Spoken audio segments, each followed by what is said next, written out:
no, we have a violation. Okay, you will all suffer. Adam Curry, John C. Dvorak. It's Thursday, April 1st, 2021. This is your award-winning Gimmo Nation Media Assassination episode 1334. This is No Agenda. Telling no lies and broadcasting live from Opportunity Zone 33 here in the frontier of Austin, Texas, capital of the Drone Star State. In the morning, everybody. I'm Adam Curry. And from northern Silicon Valley, where everything is peachy. The numbers are down, the weather is beautiful. I'm John C. Dvorak. It's Crackpot and Buzzkill in the morning. Yeah, everything's peachy. Here we are. On the original fake news day. There is no what? This used to be the original fake news day. April 1st, April Fools. Oh, April. Oh, yes. Right. And I was thinking about that this morning, how this celebration is broken. And totally. how perhaps it was used in the past, because I remember April Fools would typically mean something in the newspaper, or there was something on the news, or sure, you had people doing jokes on you, but the good ones, there was the media stuff. And well, here's the. I do have the clip from the Volkswagen foul up. Do tell. What happened with them? Oh, you didn't hear this one. This is April Fool's gaffe. This is an NPR report. VW is planning to pivot entirely to making electric cars. And then on Tuesday, the company made a surprising announcement. Volkswagen said it would officially change its name to Volkswagen. Volts, V-O-L-T-S, as in electric. Wait, they did that on Tuesday? What boneheads. VW's announcement to change its iconic name made headlines, but only for a few hours. Because that turned out not to be true. And ultimately, it was a silly joke, April Fool's prank. That's reporter David Shepperson. He covers transportation for Reuters. And he says VW's joke of changing its name to Volkswagen did not quite land. The announcement, for some reason, came 2 days before April Fool's Day. But VW's detailed press release made the company's name change seem real. Shepperson says reporters were duped, news publications had to issue corrections. And again, we don't know exactly what happened, but we do know that the company was willing to let this intentionally misleading, fake announcement hang out there for really close to 2 days. Oh, you see, that's exactly what I'm talking about. First of all, stupid Germans. Second, the media. Oh, what? We make the April Fool's jokes. Deutschlanders. Yeah, we make the April Fool's jokes around here, you Deutschlanders. You don't get to do that. This was fake news. And that makes me think, has April Fool's Day been used for decades as a way for the media to say, look, this is what really stupid fake news looks like because all the rest is real?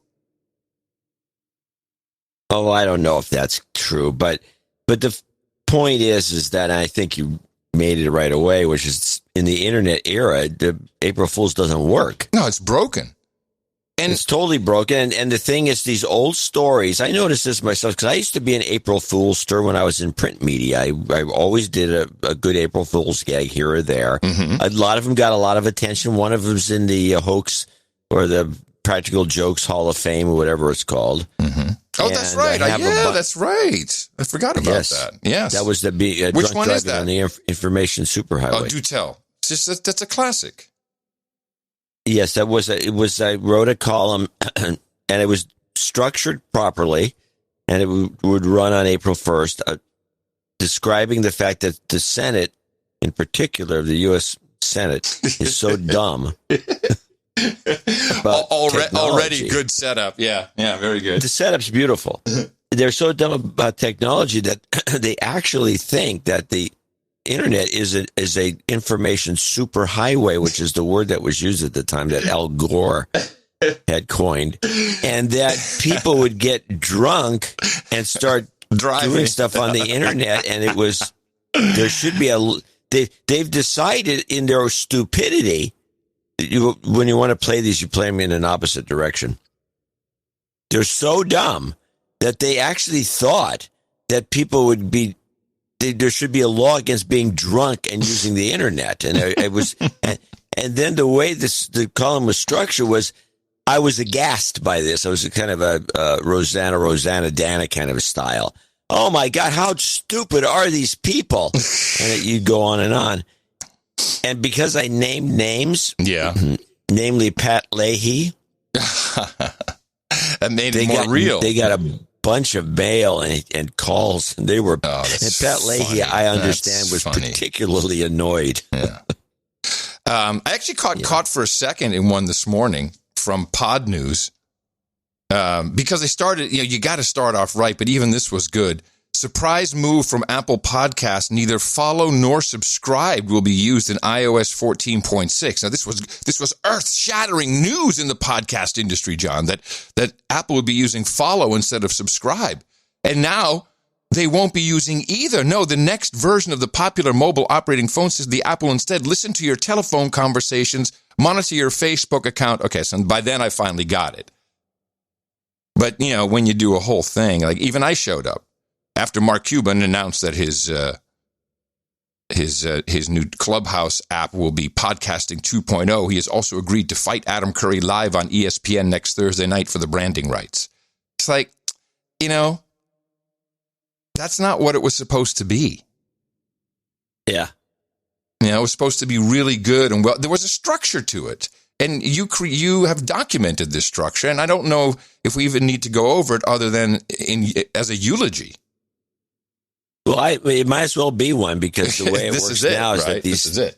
And I think some of the last ones I did years after the couple of these classics, including, by the way, the fact that one of my favorites, because it got in the newspaper, is I'd written that this was during the era when Sioux City or Sioux Falls, one of the two, in South Dakota was where Gateway 2000 was. Oh, right. The cow people. Was that the cow people? Yeah, and I was outstanding in their field. And yeah, exactly. I wrote a column claiming that because of, and I started by prefacing by all these naming rights that all these stadiums were using, and I was kind of condemning that. And I said that, and now it looks like they're trying to make attempts to change entire cities based on promotional fees. Oh, wait, so they were going to do a cow city or something? No, they were going to change Sioux Falls or Sioux City. I forget what it is, and that's in South Dakota. Someone in the control room might know. They were going to change the name of the town to Gateway City. Oh, right. Now I remember. Yeah. And it was done very straight. I always have one kicker in there. Usually there's the spokesperson, someone usually named Lurpa Sloof, which is Lurpa's is April Fool spelled backwards. And I use that a lot. You have to have one drop. My goodness. I mean, you've got Lupa Slurf, you've got Mark Pugner, you've got some hot chick on Lupa Slurf. So it actually got into the newspaper there, and it was above the fold at the top. I have a copy of it. We are not changing our name to Gateway City. Nah, good one. Successful. Very good. Very good. Yeah. But what happened later was that you do something, it was online, and it would appear on April 1st. But the problem with online is that it would show up like a year later in a Google search. Yeah. Oh, yeah. It's fact. Of course. As some sort of a true situation, because you couldn't pull them down. If you could put them up for one day and get rid of them, it'd be fine. But wow. So the system is broken. You can't do April Fools anymore. No. It makes a mess. I just think I don't even do one anymore. It's always flattering to show up in an April Fool's joke, of course. Now we just about, we've looked at the great reset that's coming, which would be the great marketing reset. So I just want to take that into consideration with these next 3 short clips. This is very important, something we can all witness together. The mainstream media in the United States does not report on pharmaceutical issues without complete buy-in and or exchange of, exchange of stuff like money. They don't report on it. They just do not. And certainly not negative. It's very uncommon. This is why we've had throughout the past year, zero pushback on anything the pharmaceutical industry or the biosecurity state has said, including anything Fauci or Birx or any of these people, because that's their bread and butter. That's big. Just look at the ads and you tell me what you see. So what we are witnessing now is Pfizer's marketing team shifting into high gear. We already saw the first takedown of AstraZeneca. And, of course, there's people dying from every single one of these vaccines. But the AstraZeneca, blood clots, blood clots, blood clots. Well, now we finally have the Johnson & Johnson on the way, ladies and gentlemen. No.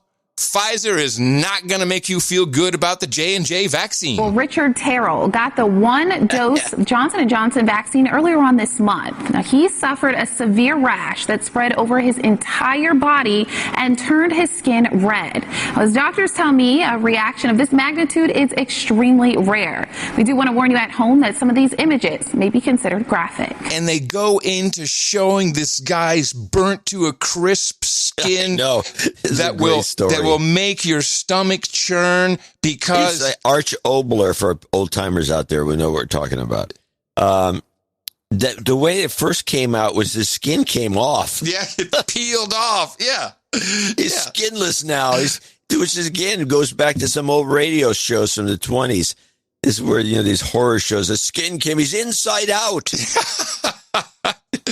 But it's so obvious, to go to the length of showing these horrific pictures, and it was local news everywhere. So Pfizer had distributed this. Their team had gone out. Everywhere, you're right. And while we're there, why don't we let's throw something on top of that. They're incompetent boobs. And Meg joins us now. So, Meg, what are we learning about those spoiled Johnson & Johnson doses?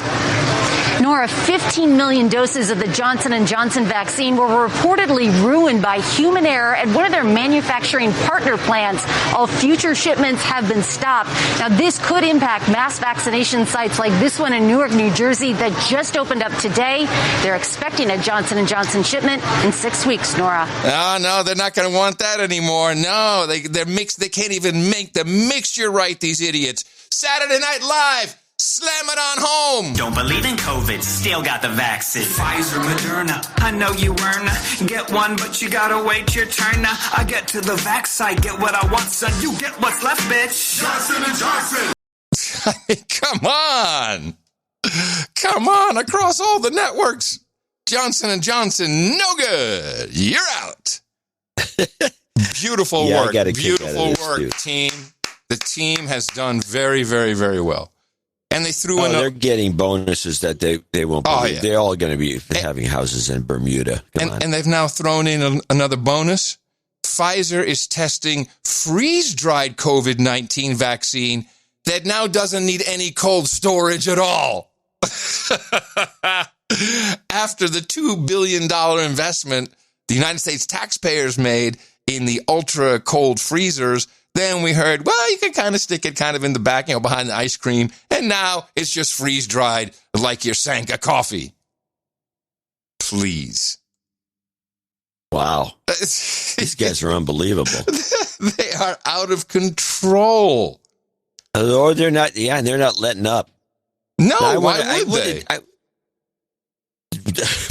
No reason. This is fun. So I wanted to do a new segment or something for the show, and I've been trying to figure out how to work it in. Okay, here it comes then. Well, it's called the Quick Look, and it's like on Thursday. I can only do it on Thursdays. Okay. On Thursdays, when I get up around 8 o'clock, when I come out of their first big national breaks, I just want to take a quick look at what the 3 morning shows are showing. Mm-hmm. And I actually have been doing this for a while, but I haven't done a report on it. Okay. I've done it just to make sure that there's something didn't slip by me, because I produce all my stuff the night before. I wake up, next thing you know, the world is on fire. We need right. It's like there's a war going on. Hold on a second. Alert the affiliates. We've got to pull some extra clips. So what we got, so I'm going to just tell you what the 3 reports are going on, because these do have some indication of what these networks are up to. Mm-hmm. And a start with the Today Show. Mm-hmm. And the Today Show had a report on blacks getting vaccinated and how the preachers are making a big deal. They're going to come out, and all the black preachers are going to get vaccinated, and all these skeptical black old women, mostly. That's at least what they portray. They're all, okay, well, the pastor got his second shot. I waited for the second shot, she said, and once he didn't die, then I got mine. So that was, and it was a big report, and that was what they were doing on the Today Show. Then you go to Good Morning America, and Good Morning America was the debt load of the general public, highlighting two extremely gay Asian men and the money they needed to borrow. I don't know why, but they needed to borrow $100,000 to adopt a child. And then there was a discussion of how to borrow money. And then last, the CBS CIA network, it was about, they were still hashing over the insurrection. And now, and the connection there was, it turned out that in the insurrection, we haven't gotten this news, but there was something like, I don't know, 40% of the people who were arrested were in the army at some point in their life or something like that. They're retired. Oh, really? And so now the armed forces needs to be rid of these quote unquote insurrectionists. And so the idea now is to go back into the Pentagon and get rid of all these terrible people that are, I don't know, in the army. That's kind of what it was about. I just thought it was very strange. Well, don't we have, I mean, you used to do something like that. We even have jingles for it. Support the show. Send your cash. Wait, that's not it. You will obey. No, that's not it. This one. John C. Dvorak's 3x3. And now it's time for 3x3. Experiment by JCD. It's another experiment. Comparing stories from ABC, CBS, and NBC. The never-ending 3x3. There you go. We've done this. It's back, ladies and gentlemen. We even have the jingle package. 3x3 was specifically the news shows, the nightly news, and what you do is you go over, you compare all three. It was terrible to watch all three of them, by the way. I had to stop that. Well, I'm just saying, if you want to use 3x3, I think everybody's happy. It's same things. Yeah, same thing. It's good. The jingles work. It's 3x3. Think of the budget. These are just spot checks. I like to call this the spot check. 3x3 spot check. Okay, there you go. 3x3 spot check. I'm sure a new jingle will show up. I'll try to reintroduce. It's only on Thursdays. Only Thursdays. First Thursday or the second Thursday? The first Thursday. Okay, the first Thursday.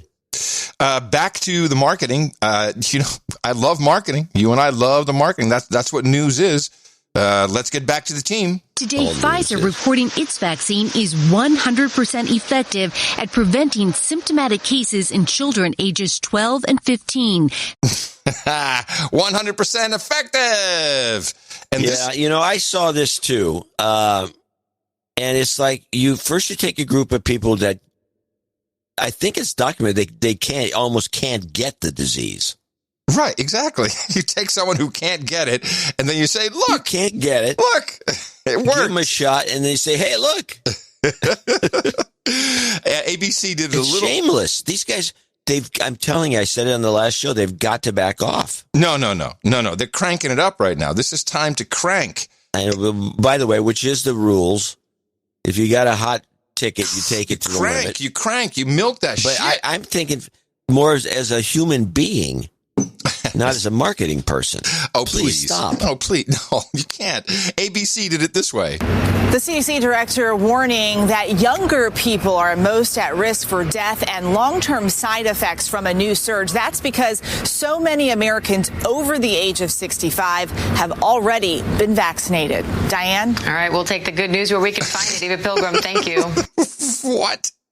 So here's the way they're trying to portray this. This was great. It's like a monster. It's like a monster movie. The monster sees, these people are protected, so I'll have to go after these people. Yeah. The thing is floating around the air. It's going to attack who? No, it's nocturnal. It's not a monster. It's nocturnal. It comes out at night. It used to come out at 9 in Rotterdam. Now it only comes out at 10. You see, they got an hour later of their curfew because the monster is afraid. We had two vaccine virus gaffes. One, surprisingly, came from our president. who corrected himself, caught himself. Very impressive. And over 60% of the shots given at these sites goes to minority communities because they're in minority communities. We have to reach out. They're the ones most affected by the vaccine, by both the vaccine, but also by the pandemic. So sweet. Well done. I'll bet he got a lollipop for that one. It didn't go so well for the chief medical officer in Queensland, where I think they have another 3-day circuit breaker lockdown because you'll love this. Hold on a second. We got something from our producer here. Here we go. 43% of medical staff are refusing to take the AstraZeneca vaccine, which is available there. This has resulted in 3 medical staff supposedly getting the highly infectious UK variant. At least that's what the government's telling us. Because of this, the government has implemented a circuit breaker lockdown of Brisbane for 3 days. And it's because of the unvaccinated doctors, those evil a-holes. This is an old Nazi trick. If anyone kills one of us, we will kill 10 of you. Wow. Hadn't even thought of it that way. That's exactly what they're doing. Yeah. Oh, we have a violation. Okay, you will all suffer. Damn, you're kind of creepily good at that. Huh? Don't give anyone. Don't give John a riding crop and a leather hat. It's bad idea. So the Queensland chief medical officer, she didn't realize her gaffe, or was it really a gaffe? But we're almost through all of 1A. It's now 1B. 1B are our most critical people.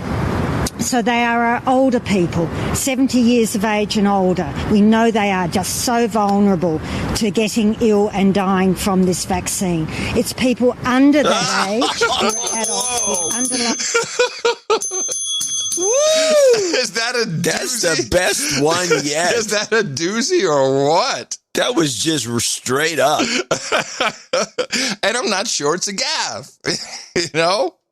That is a beauty. I'm going to give you a borderline clip of the day, even though you didn't get that. Somebody sent it to you. Now, of course, one of our Australian producers sent that to me. How else would I hear about that? No, there's no way. No. It's not. It's just not. But it's definitely a winner. It's a definite winner. Wow. So good. So good. Well, but there was a lot of fun stuff going on. Our brand new CDC director Walensky, she's the new spokeshole. It's all over. Get out of the way. She's the perfect person, multi-culti. She's got skills. She knows how to do it. She looks serious. She's just a better overall. She's fresh. Fauci is not fresh. So Fauci's over there doing his own CDC Zoom meetings, which I recorded some, of course, for later. While the CDC director, now she's out there, everybody, she is the star. And she did an appeal that just rocked the airwaves. When I first started at CDC about 2 months ago, I made a promise to you.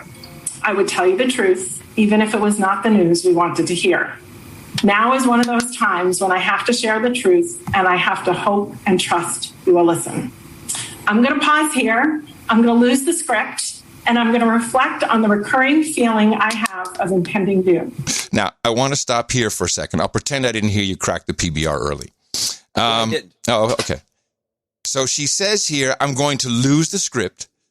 I watched this whole presentation she did, and her script was on her screen, and she keeps looking down as she's talking. She's very good at it. She kind of gets line by line, and she then reads it into her camera, which she knows exactly how she's doing that. So she says she reads from her script. Go look at the video. She reads from her script. I'm going to get off the script now. And then throughout the next minute and a half, she continues to read from the script. So she's a liar. She is a liar. She's a liar. Let's start there. She's a liar. She stood there and bold-faced lied that she's getting off the script. It's very obvious. Reading from the script. Yeah, she's reading. It's obvious when you see it. Yeah, it's obvious. I'm going to pause here. I'm going to lose the script, and I'm going to reflect on the recurring feeling I have of impending doom. Doom, John. Impending doom. Impending doom. Impending doom. This is the CDC director. Back to your monster theory. Doom. The monster's coming. I have of impending doom. We have so much to look forward to, so much promise and potential of where we are, and so much reason for hope. But right now, I'm scared. I know what it's like as a physician to stand in that patient room, gowned, gloved, masked, shielded, and to be the last person to touch someone else's loved one because their loved one couldn't be there. I know what it's like when you're the physician, when you're the healthcare provider, and you're worried that you don't have the resources to take care of the patients in front of you. I know that feeling of nausea when you read the crisis standards of care and you wonder whether there are going to be enough ventilators to go around and who's going to make that choice. I mean, come on. We're back to ventilators now? Seriously? There's no shortage of ventilators. There's nothing. There's no news of ventilators. Oh, who do I hand it out to? I know what it's like. And I know what it's like to pull up to your hospital every day and see the extra morgue sitting outside. Oh, bro, the extra morgue. The empty chair at the table. I killed Grandma. I didn't know at the time when it would stop. We didn't have the science to tell us. We were just scared. We have come such a long way. 3 historic scientific breakthrough vaccines, and we are rolling them out so very fast.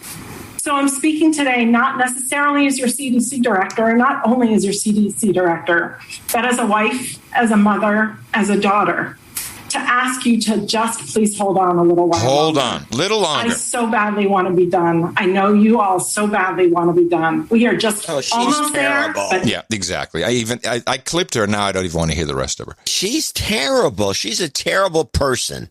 Yes, she's horrible, and it goes on like that. Meanwhile, some actual... She shouldn't be doing this. This is not what we want from our leaders. This is really disgusting, this woman. She's not a leader. She's hired by the people we hired. She's a subcontractor, the way I see it. Come on, leaders. She's not a leader. Well, obviously she's not a leader. We got a report, anonymous, from one of our producers, current status in a hospital there in Oregon, with 14 Rona-positive patients, likely based on PCR, so not dead. Here's the report. ICU is 89% capacity. Hospital, 79% capacity. Their 450-plus bed regional hospital, our county is currently in high risk for Rona and mostly locked down. Restaurants only allowed 25% capacity. 14 people in the hospital here. ICU was busy but never overwhelmed. Things have gone way down over the last month or two, but of course that's not acknowledged by the authorities. As you've talked about, the number of ICU beds are flexible. So those numbers... 89% is based on the 35 beds they have, but they can pop in another 10 anytime they want. And yes, the hospital administrator wants the hospital running at 95%. That's how you make money. They're still doing this. Right up to the CDC director. They're still misreporting it. The CDC director is lying it. I know that's not proper grammar, but... And then she's lying. She's lying it. And then you said, yeah, I know. You took me down. I was, what happened? I was sorted out. So then she had to go on Maddow show to go and talk about. Let's see, what does she say? Oh, listen. And we can kind of almost see the end. We're vaccinating so very fast. Our data from the CDC today suggests, that vaccinated people do not carry the virus, don't get sick, and that it's not just in the clinical trials, but it's also in real world data. And yet, on the other side, I'm watching the cases tick up. I'm watching us have increased numbers of hypertransmissible variants. I'm watching our travel numbers tick up. Okay, so I have a very important clip coming next. And the way I see it is she's out there, got a number of other people out there all say, now we're in the 4th wave, and it's because of spring break, and we have to lock down again. You'll see. Fauci over and over on his own little, wherever he is with LL Cool J is now doing interviews. Let me tell you something. I know LL Cool J quite well. LL Cool J is a very nice guy. He is a 100% corporate whore. For 30 years, he's been at MTV trying to do deals and hustle stuff. So he's hustling, and now he's got a radio show, and he's hustling this. Don't worry, I'll get black people vaccinated. You don't need no preacher. So they're trying to create an expectation of a crisis, a surge. They're comparing, Texas is also going up a little bit, whatever. Maybe they can push it, I guess, with the faulty vaccines, because that's the main problem, is they don't seem to be working very well, or at least the news stories are not very good about some of them. That's a problem. We get to the summer. We know more people die during the summer, primarily because new hospital workers leave school and come into the force. It's a known fact. We talked about it last year. And then maybe we can push it to, I don't know, until fall, and then until we can mislabel flu as COVID. I mean, and here's a nurse. This showed up on Telegram, so I don't know where she's from. But it's a young woman in her car, and she sounds very authentic. I think this is a true story. If so, well, there you go. I work for a large hospital system in Broward County, Florida, on the anesthesia team. Last night, the house nurse manager came to my department and told us that we must prepare for a COVID crisis that's going to start next week. And the hospital will be taking part of our recovery unit, anesthesia recovery unit, to house COVID patients. And that we cannot allow surgical patients' families to come visit them, which we do pre and post surgery, pre and post anesthesia. And I looked at her and I said, how do you know you're going to need our rooms, our bays? And how do you know there's going to be a crisis next week? She tilted down her glasses. She looked at me and she said, you know what's going on by now. And I said, yeah, I do. And everyone else just went, oh, here we go again, and shrugged their shoulders. Does anyone else find this really strange besides me? It's about time that this whole corrupted, stinking system is brought down. Seriously. Because I'm really hating my job right now. I can't stand this corruption anymore. Now, I realize I don't know if this is a current clip. So I could be playing something that's old, but I'm sure it still holds true. Well, sorry? It could be a year old. It could be 6 months old. Yeah, it could be. You can play it anytime. You can last week. You can play it anytime you want. And here's the timeline according to Fauci. Now, again, this is him on his little CDC Zoom call because he can't buy an appearance. So we hope that within the next 5 or so months, we'll be able to answer the very important question about whether vaccinated people get infected asymptomatically, and if they do they transmit the infection to others? So that's what Here we go again. Yeah. No, not again. Now we've got it's a continuation. Asymptomatic again, which means you're wandering around, you've got it, but you wouldn't know it in a million years. You're You've vaccinated. got no symptoms whatsoever. Wait, you're you had vaccinated. The shot. You had the shot.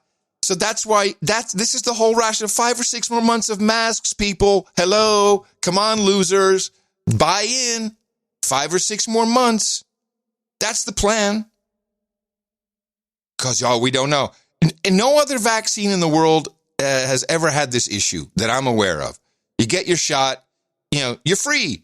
I'm invincible. I feel great. It's a party. I'm ready to take on the world. I'm ready to go be amongst people. No. No. With this vaccine, you're still basically an infectious human resource dripping with COVID pus. Or worse. Yeah. We have a new term. Breakthrough cases. I have not yet decoded this, but they're called breakthrough cases. Tracking breakthrough COVID cases, more than 100 were identified in our state. These are people who were fully vaccinated and still got sick. And Kyra 7000 Grandi joins us live tonight. Allison, half of the people didn't have any symptoms at all. And Dave, of those who did have symptoms, they had very mild cases of COVID, but still several people were hospitalized and 2 died. Doctors expected these breakthrough cases and say they are very rare. Here in Washington right now, they represent 0.01% of all of those fully vaccinated. Uh-huh.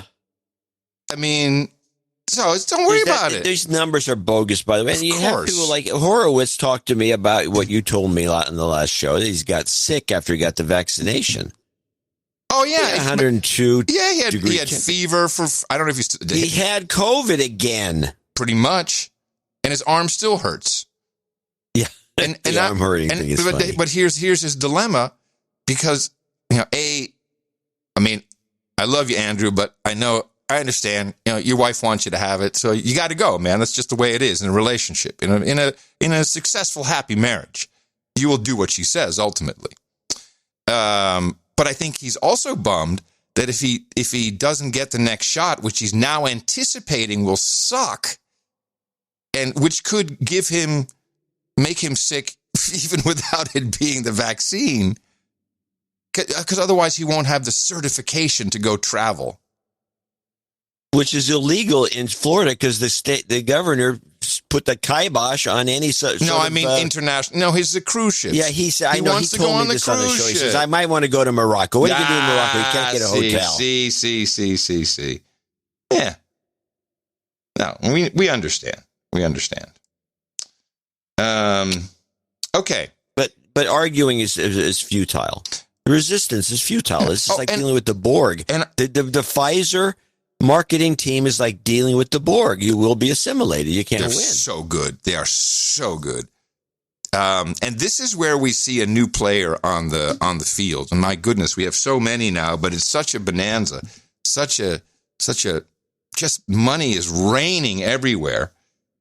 We go into the next phase, and this is without doubt the vaccine passport. And I've done some work on this because I think we pretty much predicted from day one this would be coming. This was it was always microchips are going to be in the vaccine. No, you don't need anything sophisticated like that yet. We can just do it with help from our friends. And we need to position it properly first. As we know, the president, actually, let me play Psaki first because that's important. Jen Psaki, don't I have her here somewhere, came out and said, whatever you think, we are not going to do government mandated vaccine passports, but we are going to work with the partners to see how we can do with that. So the first thing we got to do is we need to have the mainstream media, ABC's a good one, to establish the necessity for this. And you got to do it in a little offhanded way and seed the market. Eligibility for the vaccine is set to expand to all Americans 16 and older by May 1st. More than 1/3 of all adults have now received at least one dose. Not even April, and the shot is in my arm. It feels so great. And as more venues start requiring so-called vaccination passports, the World Health Organization is warning about scammers trying to sell fake vaccination certificates online. Okay, so we need to establish that this is a problem because you will not let vax-free riders into your life. You took the vaccine. You're brave. You are a good, decent, patriotic citizen. You don't want some unpatriotic vax-free rider. It's a new name for Republicans and religious people. You're not going to stand for that. So if they're also falsifying passports, we need a solution. New York has already figured out the way to go with this. And they've created the Excelsior passport, which they haven't actually done. This is the IBM initiative. Last Friday, New York became the first state to roll out a vaccine passport, which is basically a smartphone app that proves you've been vaccinated, something the Biden administration says they're helping develop standards for nationwide, Nora. Okay, so that's kind of the news. Hold on a second. That contradicts what they said. Oh, yeah. Well, wait. Here's the full clip from CBS that may delve a little deeper into this. Meanwhile, the Biden administration says it's not taking the lead on developing so-called vaccine passports or certificates, now in use in New York, China, and Europe. There's concern about Americans having access to Okay, I'd just like to stop. That's a lie. That's a lie.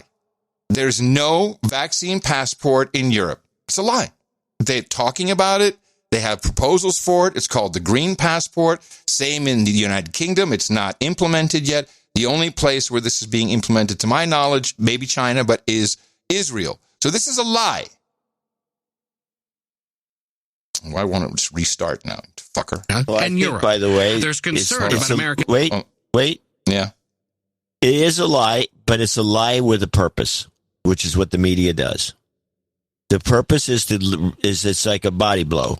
It's like to punch in the, okay, well, this is already going on everywhere else, so it's not a big deal that we're going to do it. You know, I was thinking of that. It's the circular reporting. It's the same as having your agents on the ground, either directly writing for the Uganda Times or the Kenya Times. It's like CIA trick. It's a total CIA trick. It's not all that novel.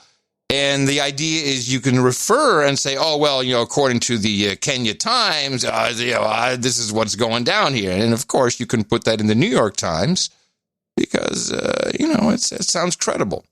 So what we're seeing is a new group that's come on the scene, the potential marketplace, initially for testing and this type of passport stuff has been pegged at, I think, $20 billion, which is why IBM's in it. And IBM may not be successful. In fact, none of this may be successful, especially when you know that Dr. Osterholm, who has been full of crap from day one, everything he has said has not come true, including the 2.5 million dead and the second wave and the third wave, and it's going to be like a tsunami. So when he said this, I felt a little better. Now, for vaccine passports, we just heard in Ed's piece that they're controversial. Where do you stand on this? Well, first of all, we're going to do something. The world is going to do something. People do want to know. If you're going to get on a plane, if you're going to go into a restaurant, if you're going to go into a public place, do I feel confident that the person sitting next to me is not likely infected with the virus? And so whether the governments want them or not, I am convinced that you're going to see them eventually be part of our everyday lives. So now what we need to do is figure out how to do it safely, fairly, and effectively as we can. And so I think that the administration is doing a good job of at least laying out criteria for private sector companies.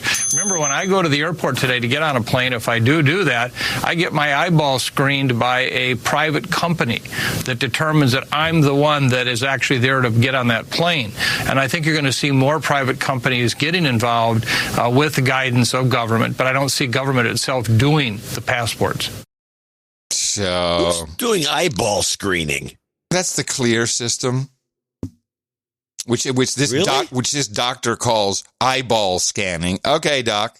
Yeah, CLEAR. Yeah, they have other. I know about CLEAR, but I don't know about the eyeball being scanned. Well, that's why people are leaning into those CLEAR kiosks, because they're getting their eyeballs scanned. So what we're looking at here is big tech moving into the scene.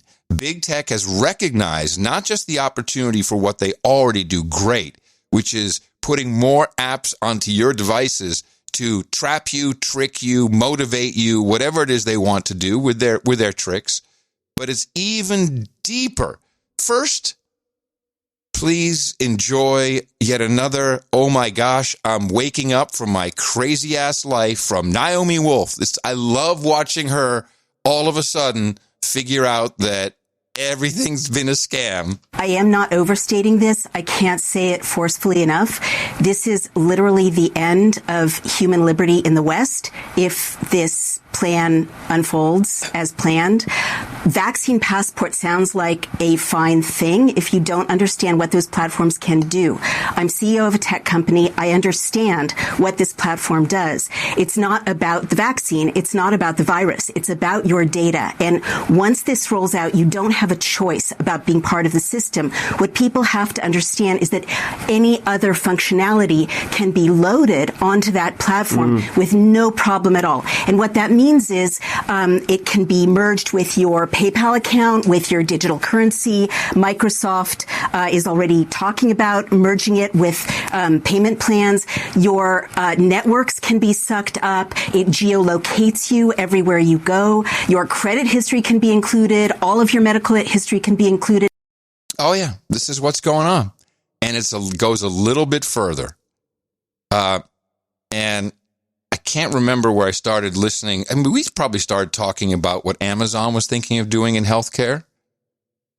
Amazon has made some incredible moves. They want to take over prescriptions. They want to take over telemedicine, and they are very serious about it. And I think they have a good shot at it. And so I've found this, what she was just talking about, Microsoft. Okay, we found the source. It's a group called ChangeHealthcare.com, complete Silicon Valley company, big investors and big partners, wouldn't you know it? Adobe, Microsoft, Amazon. Really? Usual suspects. Yeah. Experian. Who's Tibco? What is Tibco?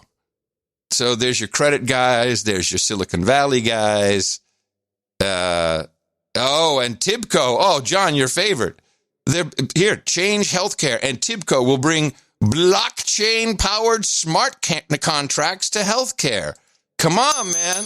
This is what this is about. Let's listen to the video. The vaccine passport includes both the individual's photo and a QR code that, when scanned, will present information confirming their vaccine status. From this home screen, the individual can save the passport app to their phone, share their vaccine status with others, access more information about their vaccination. To save the passport to a phone, the individual clicks the Add to Wallet button appearing on the home screen and follows the prompts. Now the passport is easily accessible anytime it's needed. By clicking the Details button, the individual can share information based on the CDC's COVID-19 vaccination record card, including vaccine type, date each dose was received, where it was administered, and, if applicable, when the next dose is due. Convenient. Clicking the Share button allows individuals to instantly share their passport with whomever they choose. Anybody. Such as a doctor, work supervisor, or family members. Additionally, they can also share the passport with other apps, such as healthcare apps for Apple iOS and Android, and with ticketing and travel apps. By making it easy for individuals to verify and share their vaccination status, the vaccine passport can help facilitate a smooth return to work, school, and all the activities of daily living. For more information about our vaccine passport, contact us today. So there you go. Integrated into your health apps and beautiful. So we can track. Yeah. This is interesting. Of course, I think this stuff is all DOA because the society has changed just enough to not let it happen. I hope you're right. I hope you're right, for sure. I hope I'm right, too. I can't guarantee it. But this is interesting to me because when you go back to the early days of actually even pre-internet, it's the internet that I think produced the DOA element. Because pre-internet, I remember the discussion, especially during the era of the first smart cards, the chip on the credit card. That was used in Europe, but really we didn't use it here so much. And there's arguments about this, but I've documented that it's because our companies didn't want to pay the rather exorbitant patent fees on the chip. And then after 25 years, it went into the public domain, and now we're all using them. Mm-hmm. But I remember that era where they talked about, just think, you could have a chip that would have, for example, your driver's license would be on it, your passport information, so you could use it it'd be a passport card, and you just use that, and it would have your passport information, your photo, your driver's license, all your credit information, your it would blood have all type, your banking accounts, it allergies. would have your health, everything would be on this thing. That would be fabulous because all you needed was this one card, and it would just be you. And it was always seen as a positive thing back in the 80s. And then wait a minute. This was also when Tom Selleck did commercials for AT&T called You Will, where he was sitting on the beach with some kind of, we didn't know it then, but it was an iPad. And he said, one day you will send an email from the beach. So we vaguely remember that commercial. Oh, yeah. Yeah. Yeah. It was a lot of utopian thinking in the 80s before the internet came around. And the internet actually seemed to be part of this utopia. But in fact, it was more destructive. The internet has kind of screwed this up, I think. And I think that's why this is not going to work, because people are less clueless. But I remember it being the big deal. It's a positive idea. Wow, what a great idea. Yeah, everything would be on this one thing, and it's a card carrying your wallet. You get everything on there. You don't have to deal with all these different cards. Right. Because it was.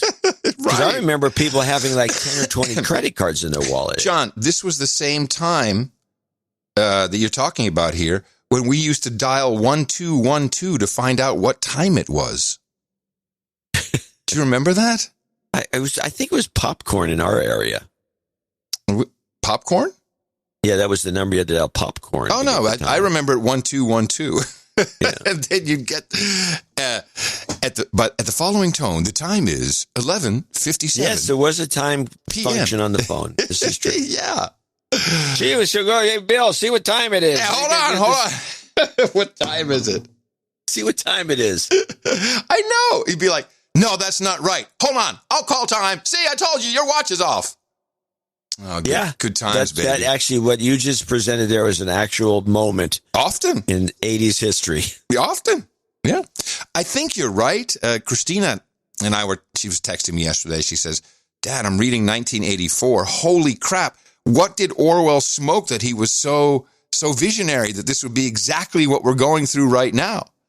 And I said, well, first of all, history. Second of all, said, Orwell, he had the Ministry of Truth, which we have, it's clear. But for the 5%, I think we're 5%, the No Agenda Nation is probably part of the 5% of people who have seen through it and reject the notion that the internet is YouTube, Facebook, Twitter, Instagram. It's like, no. There's other things we can do with it. We have been leaders in that field for more than 13 years now, showing that you don't need the Silicon Valley infrastructure. Podbean. And once Podbean, who are owned by some conglomerate. I don't think they're independent anymore. Yeah, too bad. Yeah, they were good guys. Podbean. So hopefully people, and I've learned some of this myself with podcasting 2.0. People are so used to, well, why doesn't this just work? So, well, because we're doing like kind of crazy stuff here. We've just circumvented cancel culture and financial deplatforming. So give me a break. But it's like my neighbors who didn't know that you can light a gas stove when there's no electricity because the clickety-click-click thing can be replaced by a match. Yes, I forget. I keep forgetting this stupidity. Yeah, well, when you point it out to them, they feel pretty stupid themselves. But here's Silicon Valley with a hedge. All right, so maybe that vaccine passport. Let's try this one. Imagine that you wake up in the morning, go about your usual routine, and that routine includes taking a quick nose swab in your bathroom for COVID and getting a result right there. Now listen to this. What is the benefit of being able to test oneself at home? Well, the answer is that this virus has been so difficult to get a handle on because it's stealth. People can spread it when they don't feel sick and they don't know they're infected. And that's why we've all been wearing masks and social distancing, because you don't know who might be sick. Now, the way I see it, this is a great app. Hello, boss. I just tested myself. Can't come in, man. Got the COVIDs. It's perfect. That's actually what you just described is another reality not noted by the people inventing these things, which is like, oh, brother. Yeah. What? You did what? Yeah. I'm sick, man. So I'm really exactly hoping. What would happen. Yes. The productivity would fall through the floor. False positive, I guess. I don't know. I'm okay today. Meanwhile, Employment Law Watch in California reports the following. This is regarding mandatory vaccinations. Employers implementing a mandatory COVID-19 vaccination policy must engage in an interactive process with an employee who seeks a reasonable accommodation from the policy. The DFEH stated that the FEHA requires employers to reasonably accommodate employees with known disabilities or a sincerely held, notice the language, sincerely held, what, you don't believe I'm a Pastafarian? Sincerely held religious belief that would prevent them from being vaccinated. Therefore, an employee who objects to vaccination on either ground must be reasonably accommodated unless the accommodation would impose an undue hardship on the employer. Whether a reasonable accommodation exists will be a fact and situation-specific inquiry. In other words... We had that donor. What was I don't remember the link now that had the religious angle. Well, yeah. So if you can prove sincerity, you know, it says sincerely held religious belief. So they're going to test you on your religious belief. This needs to be rejected, all of this. And I'm sorry to say it, but you've got to tell, some like businesses that do this. No, I'm not going to come back and I'm going to tell you why. So for instance, Tina went to the hairdresser and what my hairdresser, we share the hairdresser. What she had not shared with me is that she had been vaccinated. And she told Tina, the other day, one of my clients was vaccinated. I was vaccinated. So we both decided, we'll take our masks off. We're safe. We're invincible. And I'm thinking, if I go there next time and she makes me want to wear a mask because I've not been vaccinated, even though she is, I will have to tell her, I'm sorry. I will never come back here until you change that policy. This is what we have to do. Because now it's down to the people. And the people in your life are tards.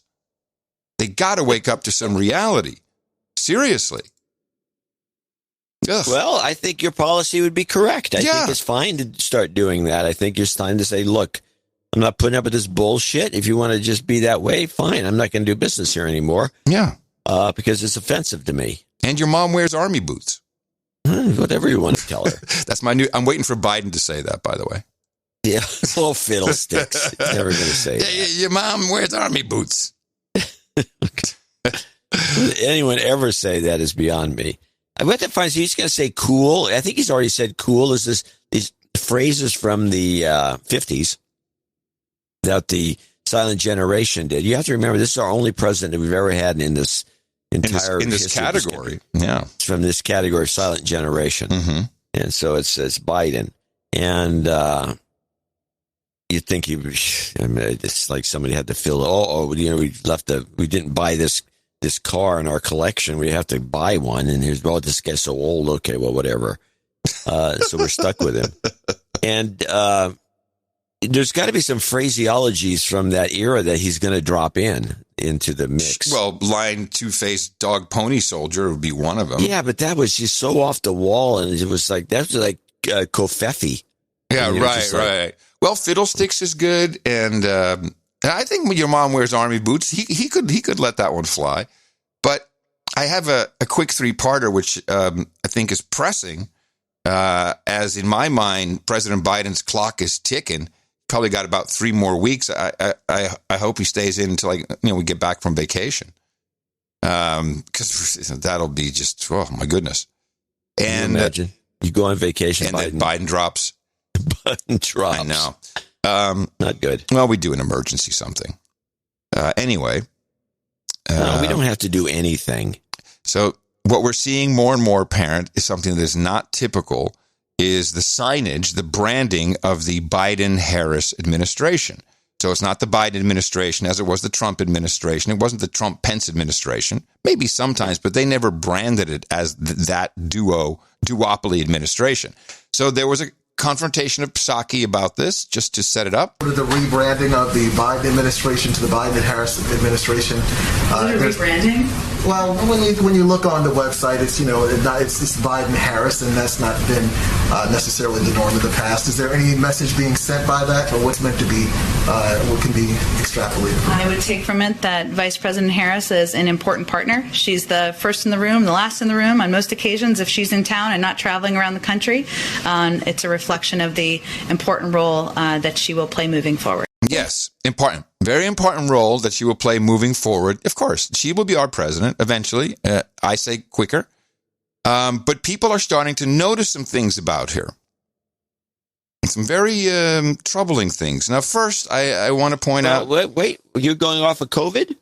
Yes, I'm done with COVID. Oh, I had my COVID clips. You never let me play. Oh, I'm so sorry. I didn't know. I don't look at your clips. No, but you look at the titles because you're always trying to line them up. I see it here. You're right. I'm sorry. Well, I completely apologize. I did not mean to do that. Let's do your COVID clips. I was kind of done with COVID. I noticed, and then you just rolled off me. You just steamrolled me onto the COVID. Yeah. Oh, yeah. Just moving the show along. Well, let's see. Well, you got a little lucky because I'm looking at my clips here, and there's one clip which seems to be not what I hoped for. And this is the COVID killer variant. Ooh. Okay. I told you I don't look at your clips. So that one. So I'm glad we stopped for that. Thanks. I'm very happy. So there's that one. Now the you got me. Now the other one is the COVID near records in Canada. I thought was good because I've been listening to CBC, and they're nuts up there. Yes. It is becoming increasingly clear this coronavirus surge is not like earlier ones. Variants are driving more infections. Hospitals are again being pushed to the limit. But as vaccines get to more and more Canadians, by one key measure, they do seem to be working. Now, if we look at daily new cases in Canada since the beginning of the second wave, March has been a bad month, but look at deaths per day. Even taking into account that they lag by a few weeks, cases keep going up, deaths keep going down. Experts think vaccinating the vulnerable is saving lives, but people are still getting very sick, especially in Ontario. This month, case rates there have doubled, while the number of patients in ICUs has surged to near record levels. Wow, same cadence as MSNBC. Yeah, totally you the same notice cadence. that. Yeah, totally the same cadence. But they kept showing that there's no deaths. Well, it's cases, and they got this surge, and everyone's talking about the fourth surge. I mean, give me a break. Hey, you can't say surge. That's a militaristic term. AOC won't let you use it. Actually, I've got the surge. I've got that surge clip. Yeah, hold on. I wanted to say something about Canada. It's not Buffalo. Canada. When I presented a memo on the show, which I always do, I said, hey, you never know. I'm just presenting it. I'm not saying I believe in it. It's sketchy. One time, we heard about the Hunter Biden laptop weeks before it happened. And I'm pretty sure we had a memo which outlined exactly what's taking place with these COVID hotels. Remember, they were building rooms and camps, and it was all being set up. And no, that's crazy talk. Yeah, I remember crazy. This. I'm the one that I was promoting this nut. It's nuts. It's nuts. What was that guy who had the note? He had the note. Randy Hillier, was that it? Yes, Randy Hillier. No, I think I was playing that. In my supplemental question yesterday, I asked this government if the people of Ontario should prepare for internment camps. In September, the federal government posted a call for expressions of interest for contractors to supply, provide, and manage quarantine isolation camps throughout every province and every territory in Canada. These quarantine isolation camps, however, are not limited to people with COVID, but provide a wide latitude for many people to be detained. Surely this government is aware of the intentions to build. So I'm not going to play the whole thing again, but so I got told to shut up. And that was, when did we play that? Hold on a second. I love our records. That was October 15th, 2020. And here we are. Now they have actual internment camps. If you have a positive test upon return, citizen of the country, don't go to your own home. No. Off to the camp you go. Come on, Canada. Well, and we also there was a guy that everyone's seen this clip. This is the guy who went through and they said, well, you got to do this, you got to do this. I'm not doing anything. I'm a Canadian citizen. Refused to go along with the program. But that was before this, I think. No, that was after that.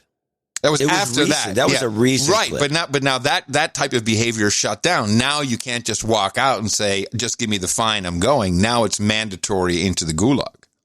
Well, yeah. Until I see evidence of that, I'm not.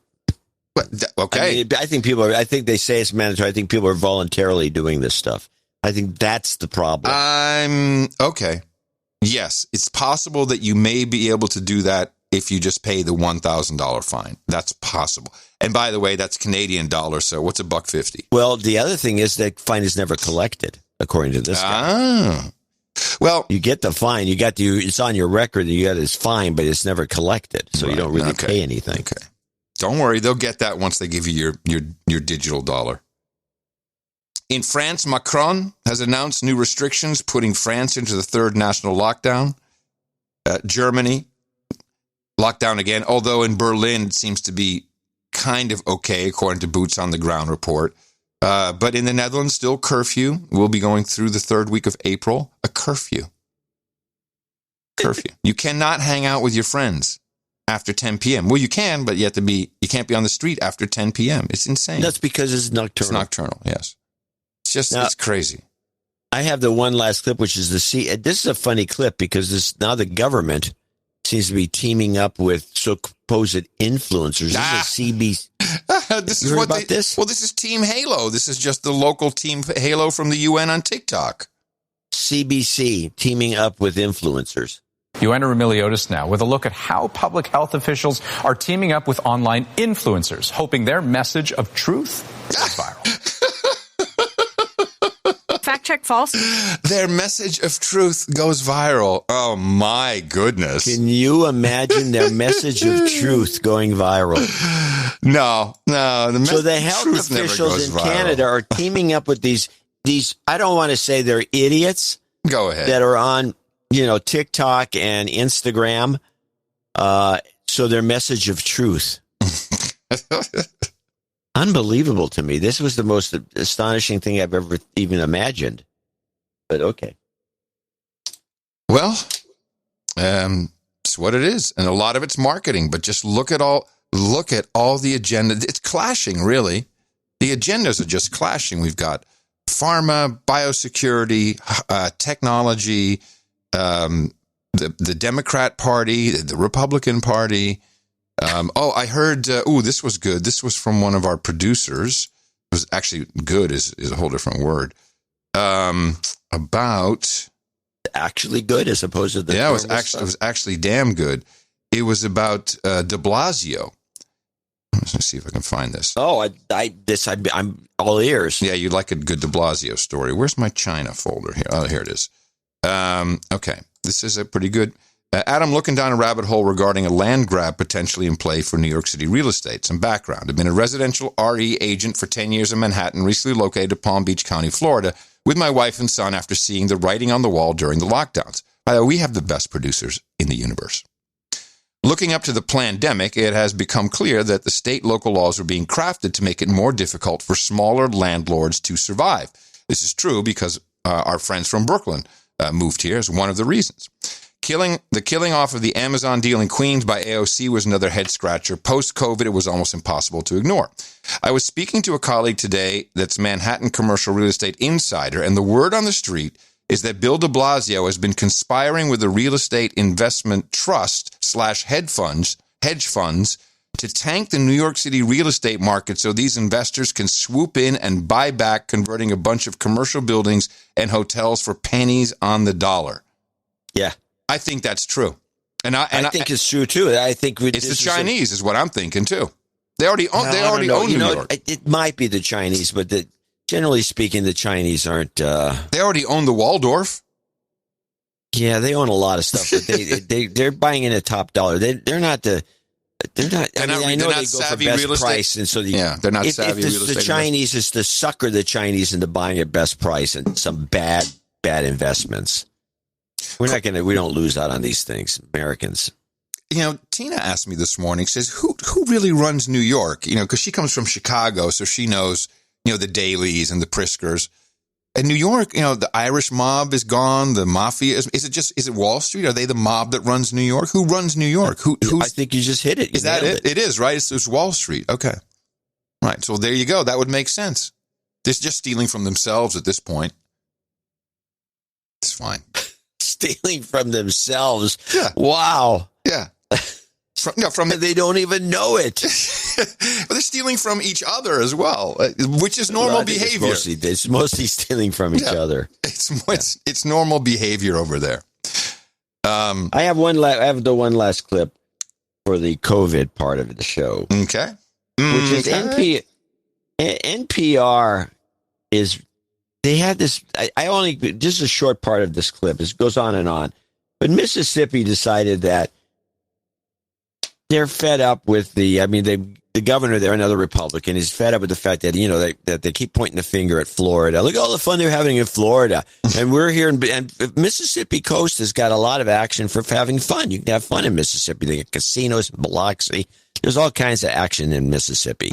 But if it's locked down now, and then they said, they look over at Texas. Texas, they pulled the plug on most of this stuff.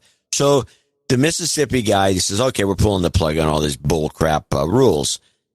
The NPR woman is just going to grill the Mississippians about this, convinced that this is a bad idea, and she's never going to let up on it. I only have part of this clip, but this is the report on Mississippi on NPR. This is called Shaming Mississippi. Even though more Americans than ever are eligible to receive a COVID-19 vaccine, cases of the virus actually rose this week. The CDC warns of a fourth wave of coronavirus cases in the U.S. Despite that, many states still have loose or non-existent restrictions. That includes the state of Mississippi, where Governor Tate Reeves lifted nearly all coronavirus mandates by executive order at the beginning of March. Joining us today to talk about how his state plans to move forward from this moment is Dr. Thomas Dobbs, the state health officer of Mississippi. Welcome. Yeah, thank you for having me. Well, thank you for being with us. I'm curious because when we spoke to you last June, you said that you did not anticipate your office letting up on any COVID restrictions for at least another year. That was last June. But at the beginning of this month, Governor Reeves lifted nearly all of the restrictions, inclling mask mandates, other than being inside school buildings and in classrooms. What changed? Well, we have seen a pretty phenomenal improvement in our cases and our deaths. And I know that the governor's perspective, one of the main targets was to make sure that we kept our hospital and our healthcare system from being overwhelmed. And I'll tell you, to be honest, we've been quite pleased to see around the community, most folks are wearing masks. Right. Well, I mean, it's not just concerns about this potential fourth wave. We spoke to an epidemiologist on our show yesterday who warned that a COVID-19 variant in Florida is even more transmissible than others.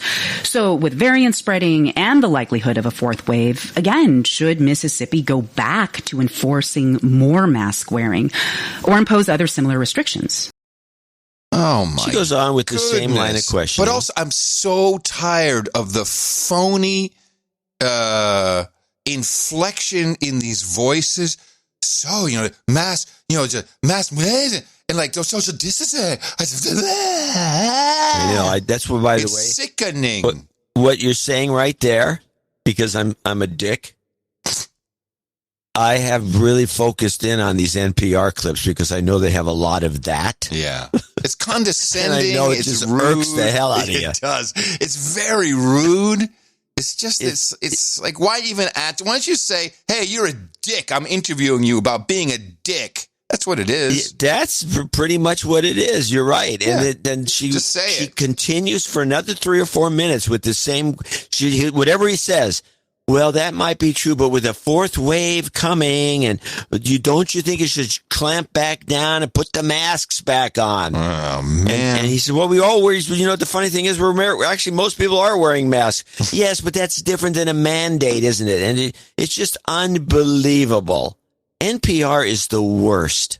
Sometimes these thoughts come through my mind. Now, what would it take to just foul up their system? Like a ransomware attack or something. Something's got to happen. And it would be great for it to happen just at the cable head ends. Just lock it all up. Just turn it off. Turn it off. Please. You can't. And then I know. The local, here's the worst part. All the local affiliates have their own news feeds. And they all sound the same way. They all, let's sound like the NP, like the network. And it's just because even though we're local, we want to sound national. Because maybe one day we'll get picked up like Audie Lang and to do the news. Yes, NPR, always insincere, like a bunch of douches. We're going to play. Here's another clip from them. Oh, you're going to hurt me now. This is the clip that. This is more of a tip. Could you please intro it a la NPR just to put me in the mood? Okay, now we've got a clip coming up about Fly Delta. Oh, wow. The airline. Very good. Mm-hmm. What is it about, John's clip? It's about the airlines that fortunately relaxing their rules. Atlanta-based Delta is now the only major U.S. airline still limiting capacity on flights to reduce the spread of the coronavirus. But the airline says it will stop blocking middle aisle seats on its planes in May, reversing a policy the airline put in place last April. At one time, a number of other major carriers, including Southwest, Alaska, and JetBlue, had similar policies. American Airlines did it for a short time, and United never did. Delta CEO Ed Bastian says nearly 65% of the people who flew on Delta last year expect to have had at least one dose of COVID-19 vaccine by May 1st. Well, it tells me I'm flying Delta. I got that extra room in the middle. Please. All right, we have a choice here. I have a bunch of China stuff, which I think we should wait, but I can do my 2 clips. This is a hot topic. Kamala Harris is a hot topic. And I think since it's a hot topic, we should do it before the top of the hour, which was 15 minutes ago. Okay. All right. Is it about her cackling? Yes. Call her Yes. Cackling Kamala. Yes. Cackling Kamala. Yeah, it's strange, isn't it? The optics are certainly not good. The vice president does have a habit of laughing at serious subjects. The latest example happened in Connecticut while talking about the impact of COVID on school teachers and parents. Take a look.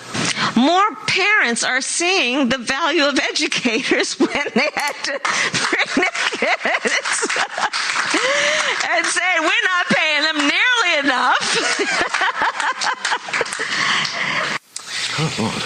Yeah, that laughter quickly led to backlash on social media. One person saying, quote, there are millions of working parents who must think it's hilarious that they can't send their children to school this morning. Others asked, is this what she does when she's nervous, unprepared, or perhaps both? Another Twitter user said, look, there's something wrong. Everything is a joke. Where are her PR and comms team?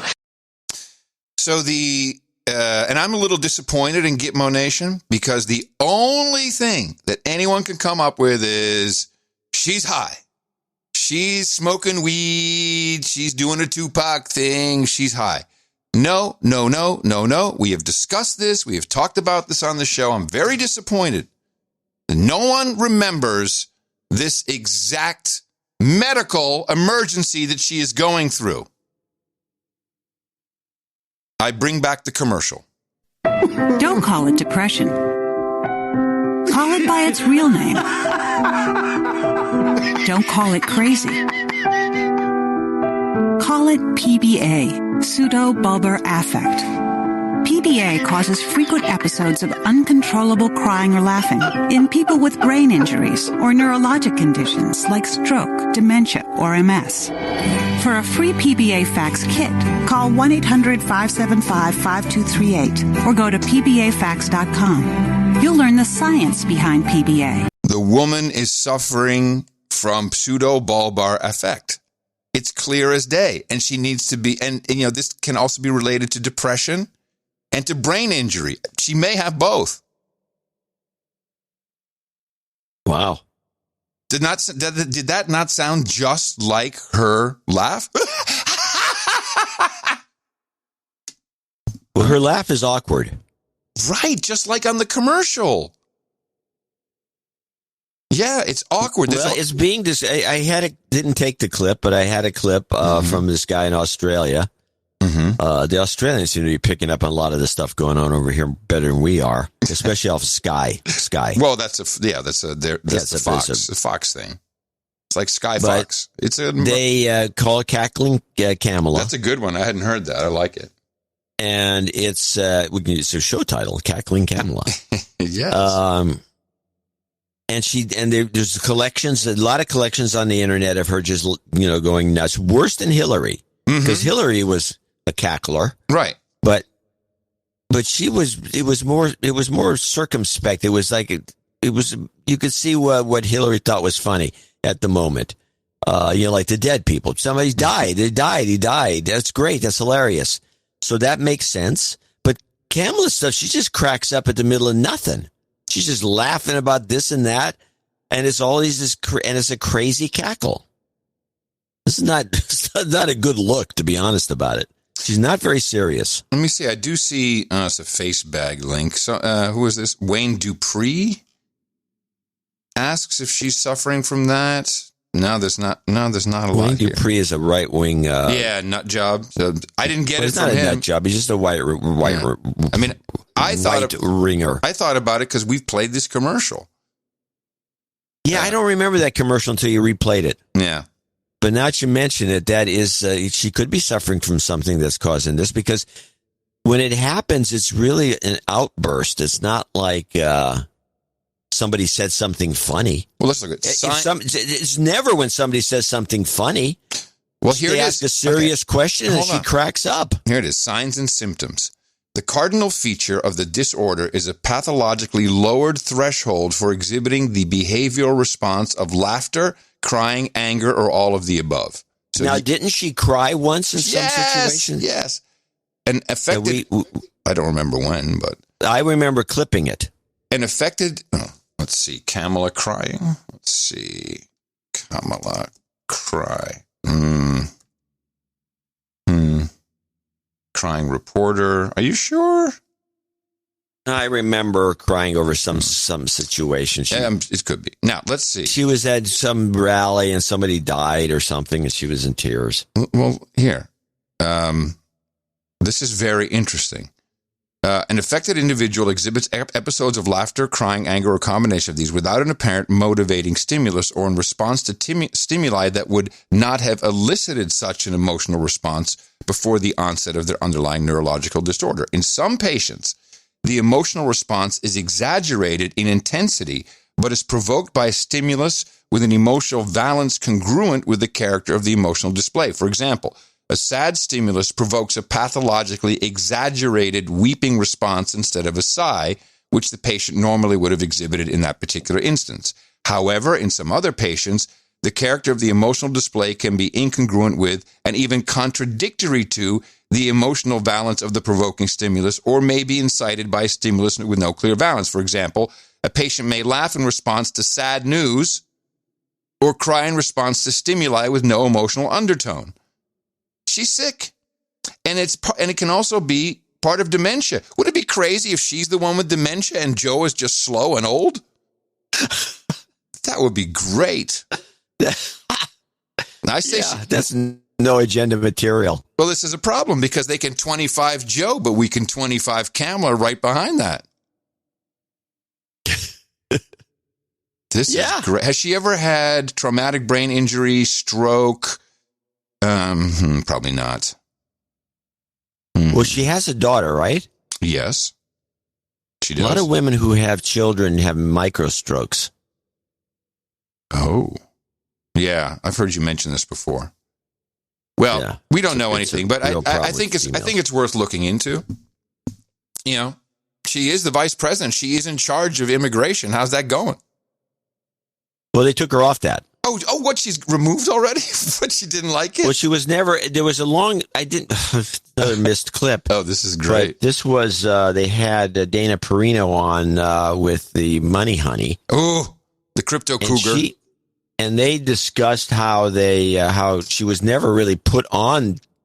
She was never put on. There was no real task force. It was just a kind of a blunder that she was assigned. It looked like she was assigned this duty. It was a huge blunder. It was insulting, I'd say. So she's not doing that at the moment. So, but then what is she doing? Well, what she's not doing is moving into the vice president's residence. She's still not. I didn't hear this. Yes, she is reportedly very bothered that she has not. This may be part of her PBA. Very bothered she hasn't been able to move into her official Washington residence over 2 months after the inauguration. Now, you got to ask yourself, one, is it because these renovations really are taking so long? Or two, she doesn't want to unpack because she knows where she's really going to be sleeping in a few weeks. Yeah. You tell me. That's a good one. You tell me. She says, apparently the quote was, she's getting frustrated living out of suitcases for more than 2 months after Inauguration Day. And she wanted the kitchen changed. She didn't like the kitchen. Oh, brother. According to 2 administration staffers, Harris asked for work to be completed on the kitchen. Kitchen. Yeah. Yeah. Yep. That's a sign of someone who can't cook. Or won't. One or the other. Both. Oh, my goodness. Well, it's a fun world out there. Okay. That's good. Now we have to follow this in the cackling. Yes. I'm taking my bong hit. Well, I'm going to do this. I've got Pabst Blue Ribbon on my mind. Pabst Blue Ribbon! That's right, and I'd like to take this moment to say in the morning to you and thank you for your courage, the man who put the C in the cackling Kamala. Ladies and gentlemen, John C. Dvorak. Well, in the morning to you, Mr. Adam Curry. In the morning, our ships to sea, boots and ground feet in the air, subs in the water, the James Nights out there. And in the morning to the trolls in our troll room. How you doing, trolls? Good to see you all there. Could you please put your hands in the air so I can count you everywhere? Let's see. We have today, 1677. It is a Thursday, but people are either back to work or don't care. Seems low. Isn't that low? I mean, Sunday was over 2,000, which is what it should be. 16? 1677. That's our standard number. Is that our standard number? Okay, all right. How's the PBR? Is it good? I liked it. I like the PBR in the newsletter. You're kind of getting into it. Well, that kind of fit into the newsletter what it was about. So yeah, I'd like to thank the guy who did that PBR art, and I can't remember. It has a convoluted name. I couldn't remember. Yeah, I don't. Honestly, I don't remember it myself, actually. While we're discussing the art, I will. Yes, let me tell everyone about the troll room for just a second. That is where you can troll along with this show, but not just this show, many, many other shows at noagendastream.com. So we've got the chat there, and that's open 24 hours a day, and it looks like a regular chat, but you go in there, you look around like, what's this? Damn it, it's trolls. And if you don't, then you're the troll. So it's a place for trolls to go hang out.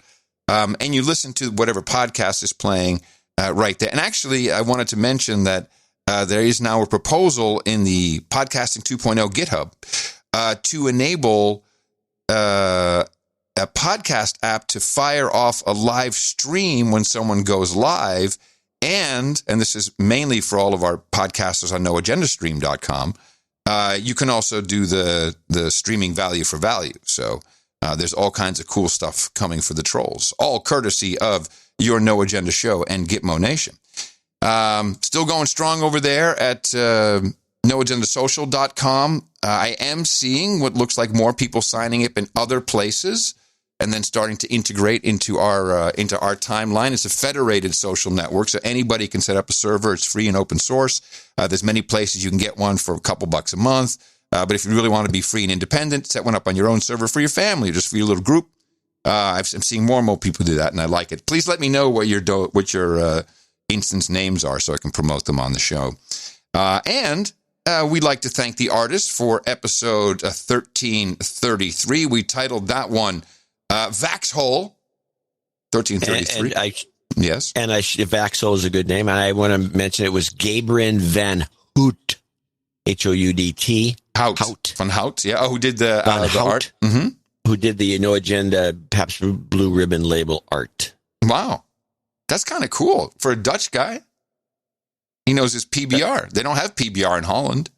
He's actually done a number of nice pieces that are somewhat conceptual.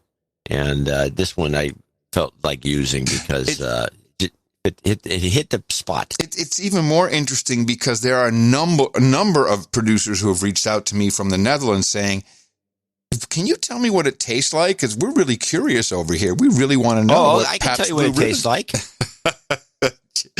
Why don't you? What you do is you pour some sparkling, regular carbonated, maybe seltzer water into a glass. Fill it up about 3/4 of the way full, and then pee in it, like just a little bit.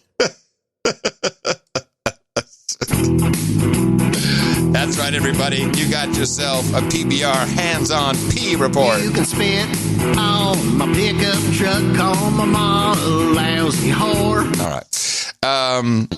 Now, Van Hout, I should mention, did a Build Back Better art with the top of Joe Biden's head missing. Yes, this is nice. Very nice. Piece. Well, the 1333 art was done by Sir Ned, and this This was so no agenda. You look at this, anyone who is not clued into the show will go, wow, that's some good drugs.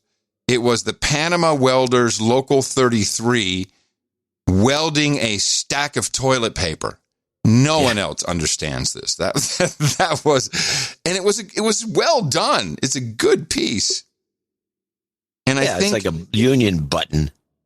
And no, it wasn't even. I don't know if it's welding or if there's like a scrubber. I don't know what's going on. That's a welder. That's a welder. He's got a welder's hat on. He's got the welding.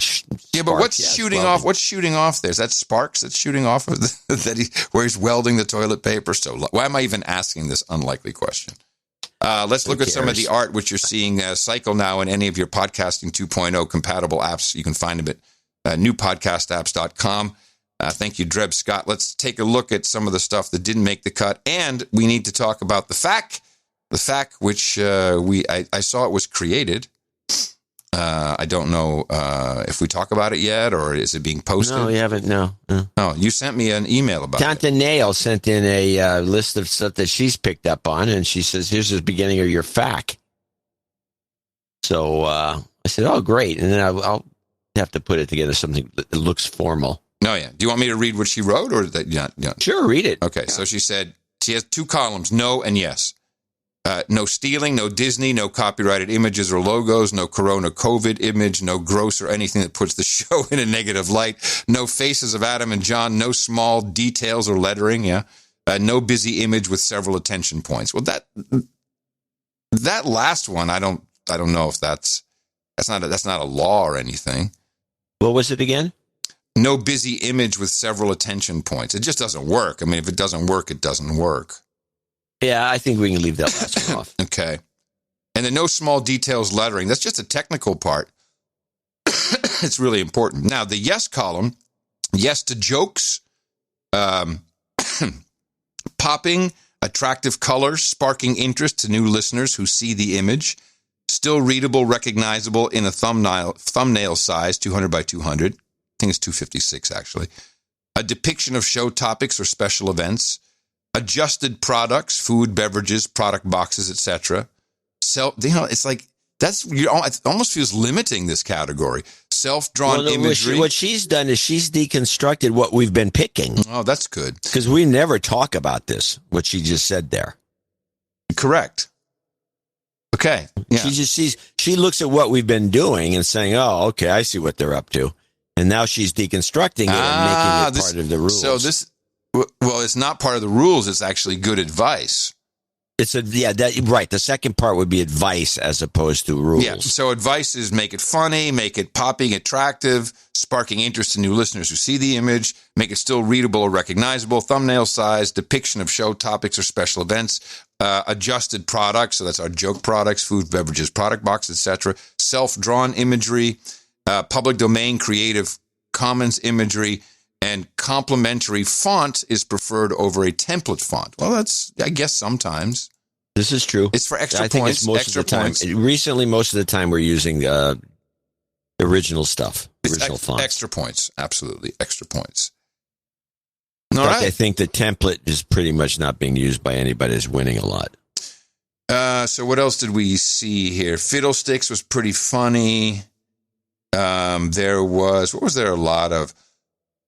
a lot of Vaxhole stuff. Of course, we used the Vaxhole title, which kind of doesn't have to, but that made it kind of void for us. I like the toilet paper rolls with SOS, if I recall. I thought that was cute. That was yes, you did like that. I didn't like. Why didn't I like that? There was some reason. No, I think we just liked the welder better. I don't think it was that we didn't like it. I see. Yeah, the toilet paper rolls SOS is Darren. We also looked at the button "Don't be a Vaxhole." That's another Darren. He tried hard. I feel bad now. No, the other one. I wanted to comment on the round pangolin. Oh yes, the pangolin. Now I like the pangolin one a lot. I didn't go and look it up because we weren't going to pick it because of the rest of the problem. The artist, Kenny Ben. First of all, I don't believe that he designed this pangolin. Kenny Ben. Is it me or does it look like the new Microsoft Edge logo? Isn't it exactly what it looks like? That's a funny idea. Let me take a look. Now, he's done a lot of funny things, this guy. Dude, it's exactly like the Microsoft. It's reversed, basically. I'm telling you. Maybe. I'm telling you, that was probably part of the joke. I didn't realize. I would have gone further into picking this one if this Pandemic Pangolin font wasn't Comic Sans. Oh my goodness! Wow, what a faux pas on behalf of Kenny here, and on behalf of all mankind and all art directors. My goodness, so harsh, but so true. So I mean, that stopped being my track. So I don't know whether he designed the pangolin or not. I didn't care at that point, but I was very attracted. I liked the pangolin. Yes, you were very attracted to the pangolin. Yeah, because I like these types of round logos and. It's just it's kind of a throwback to the 90s New Age designs. That's the way I saw it. Yeah, it's pretty. Anyway. As part of the product that we offer to you twice weekly, we do not include creepy corporate money, shill, native advertising, no pharma ads, no corporate control, no Chinese Communist Party control like most of your M5M that you can witness everywhere and that we've been playing throughout the morning. Instead, we created the value for value model, which means you just determine, as it should be in this marketplace of value, what is the show worth to you? And then you give it back to us. It's that simple.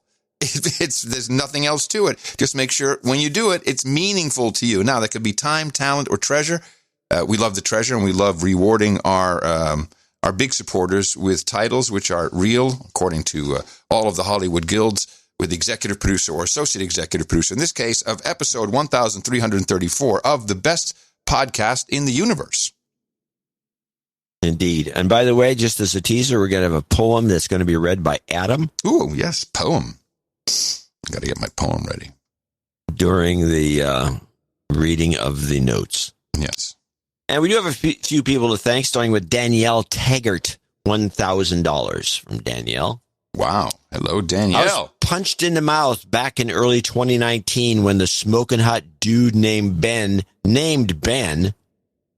protector of the MW and defender of the electric grid, introduced me to No Agenda to further enrich our debates. Nice. I did not immediately take to the show. Then that same dude introduced me to Mo Facts, thinking it was more aligned with my focus areas. She was doing the work. work. He was right. Mm-hmm. And now both shows consistently occupy the top 2 spots on my podcast list. Huh. She needs a de-douching. We could do that. I was so enthralled, I forgot the de-douche-matron. You've been de-douched. She needs a de-douching and a DDB. Oh. I don't know what's a DDB. I didn't realize that this was, yeah, go ahead. I'll line that. I know what she wants. I'll line it up. Is this something from the other show? Yeah. Come on, let's try to not mix these shows up. Well, I'm sending the same donation to both shows. Oh, okay. Well, you guys cleaned up on this one. Thank you both for doing the work. I don't have to. I don't have the patience to do. Nobody does, actually. In the 2000s, in fact, that's all we do. We haven't got the patience for this either. I realized that the American society was becoming a poorly scripted reality TV show where need is currency and bad decisions are encouraged for ratings. At that point, yeah, I can see this is more facts than us. Well, at that point, hopefully you're okay with her request. I'm good with it. I want to hear what this is. At that point, I decided to start being more careful about what I let into my brain. That's it. No. Unfortunately, while ignorance is bliss, awareness is responsibility.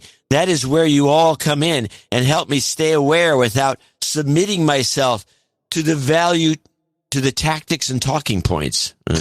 You're challenging the way I think and teaching me things I do not know. There are plenty of times I disagree with your take on things, which is something that we discourage people from telling us because, duh. But that is part of the value, too. Either way, we're not here to tell you how to think. Yeah, we're no Ben Shapiro. We're here to tell you how to think. Either way, I learn more by... Wow. Excellent. Okay. Yeah. Either way, I hear more by hearing and considering your perspectives. This donation technically makes me a dame. Please knight me Dame Taggart, gypsy of the Southwest, and add some spicy hatch green chili to the round table. Let's go get some Jobs Karma and out there for everybody with some Jobs Karma. Anyone who needs it, and please play the Trump Aroused, the Atlas Shrugged, and Fauci Wheeze, and also a Mo Karma, please. Sincerely, Dame Taggart. Holy moly. Okay, there's a whole bunch of stuff she wanted there. Okay, I think I can do this. And first she needed her DDB. Congratulations. You're no longer a deadbeat. It was hard to get it aroused, and it is hard to get it aroused, but we got it aroused. Atlas Shrugged by Ayn Rand. You've got Mo Karma.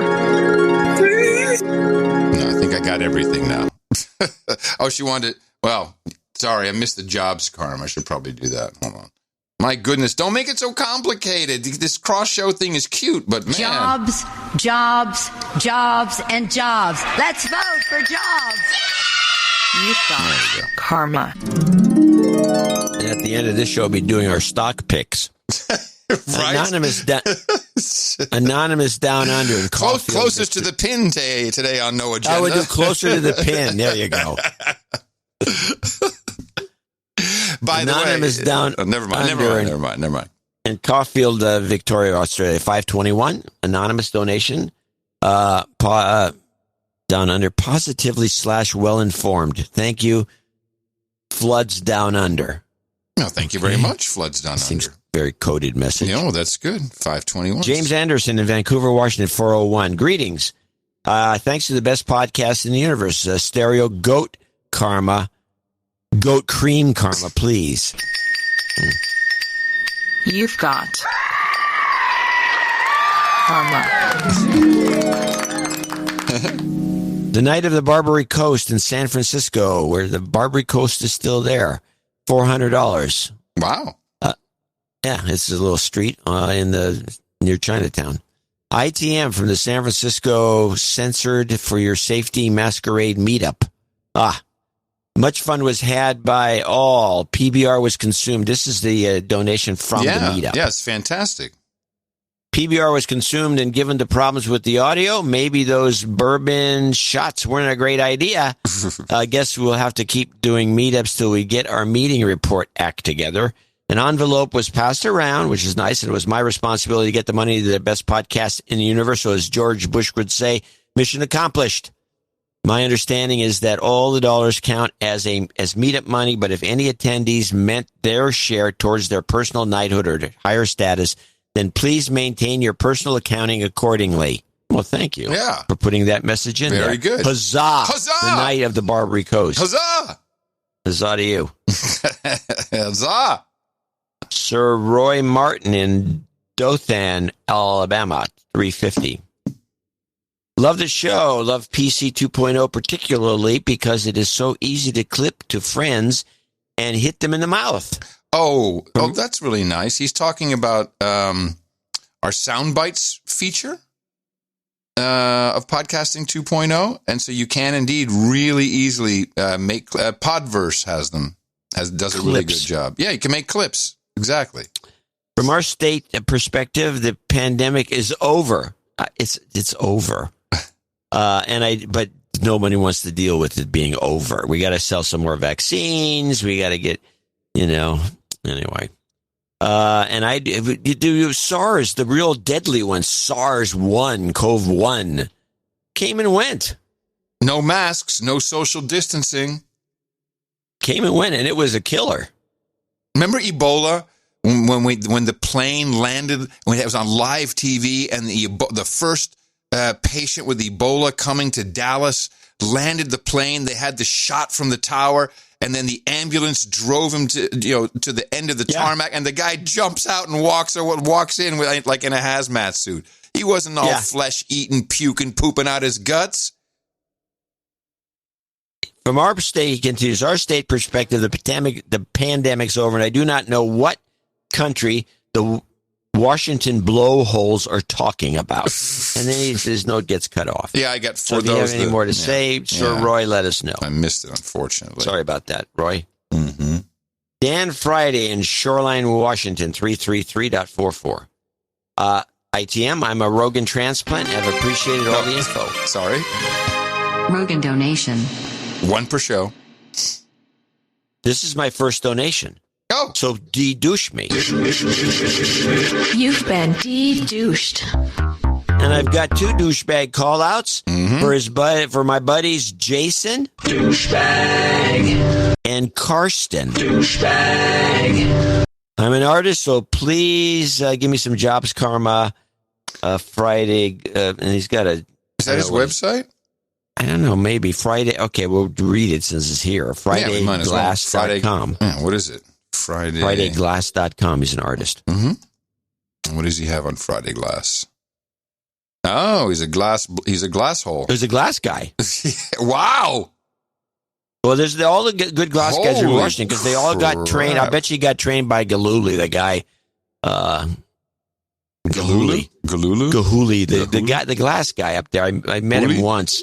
Oh. He's the famous glass blower. Oh my goodness, State. John! Go to current work, and what's this? Is this archive? Oh man, he's got a gear set made of glass. Oh, Gears of Time. It's FridayGlass.com. Yeah. Oh man, this guy's got some beautiful stuff. Well, all the I bet you he's one of the proteges, but maybe not. But they're all the superstar glass guys are up in Washington, and they put on exhibits at the Seattle airport once in a while. It's just like mind-boggling. I mean, this is incredible, the work that he's done. Oh no, this guy's no slouch. No, he's Mr. No Slouch. He's no glass hole. Jobs, jobs, jobs, and jobs. Let's vote for jobs. You've got karma. What worries me is I don't see any prices. So that means he's not giving it away. I'd really like to know, but I have a problem with the priceless thing. I should mention this. Now I just put up on my Etsy shop. Yes. Just to come down about 3 notches in quality from this guy. You think? Have you seen his bear? Unbelievable. You see the bears? Oh, the bear! This bear he's got here. You should look at his whole bear page. Oh my good. Okay, we can just sit here all day and marvel about. Yeah, this. we're not going to do. We're not going to do that. People can go to his shop. Yeah. We got it linked. So I have my Etsy shop, and you go to Etsy and you type in Dvorak Shop, SHOPPE. Yes, the old English word. That's for marketing purposes to make it easier for everybody. It's because I couldn't get anything else. Dvorak Shop with 1 P was taken. What? Yeah. So you couldn't get anything else. So we got SHOPPE, and I put up 3 new mugs, which are from my collection. It's nothing I did. Right. Including the classic. I put it up for $200, even though I wanted to sell it for $400.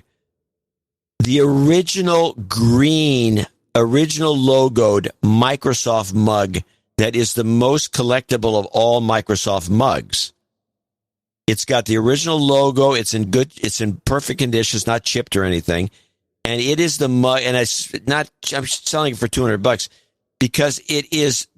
If you have that mug and you're working at Microsoft, that means you're an original, and or you're hooked into the beginnings of it or something. So you're a Microsoft original, dude. Okay, so is it Etsy? You said Etsy, yeah. Okay, go to Etsy. I go to Etsy and I type in Dvorak Shop, right?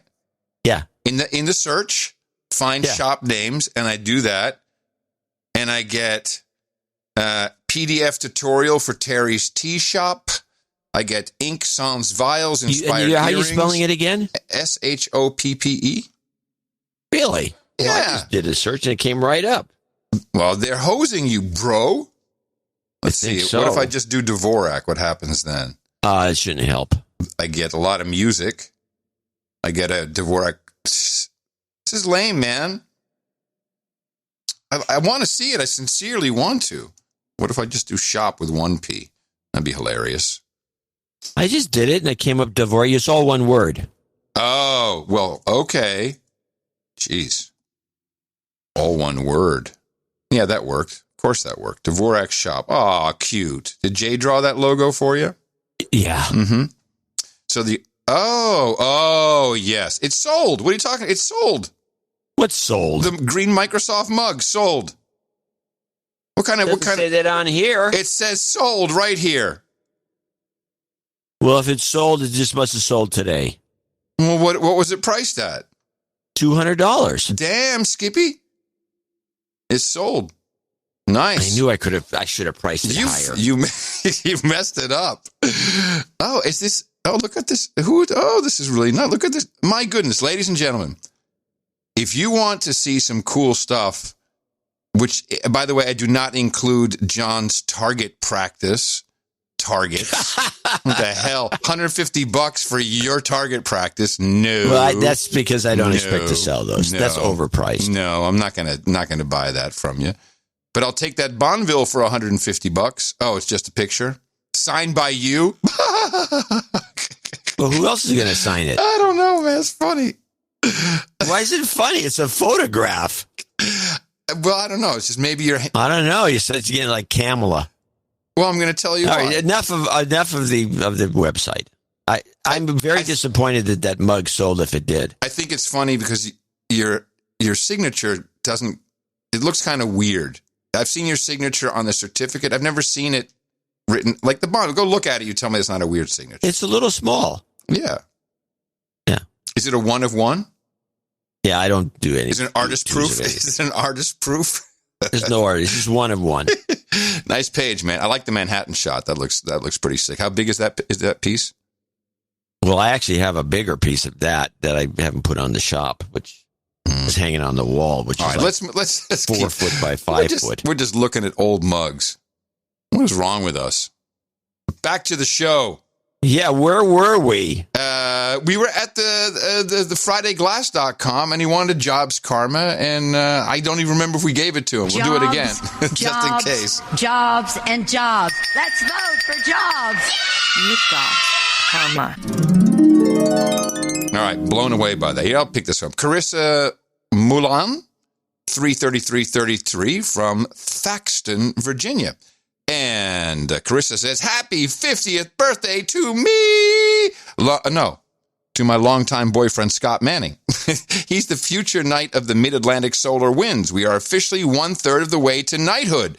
I want a biscuit on my birthday, a Fauci Wheeze, a Sleepy Joe, Giant Dumps by 45 Savage, China's Asshole, R2D2, in honor. Why don't you just list all of it, G? I know. I mean, do we need to do a FAQ of this now? We need to do yes, we should definitely do yes. And it's good idea. And the biggest problem is the more jingles you ask for, the less coherent I sound because I'm going to have to be. I have them all pre-selected, but they're all pre-sorted, so I have to find it in the list, put it in there, and you're really just slowing down the show. So I highly appreciate the support. Guilt trip. Do you like that? Yeah. I'm working on it. Carissa, you're slowing down the show. Really? It's like you're really taking all the wind out of our sails.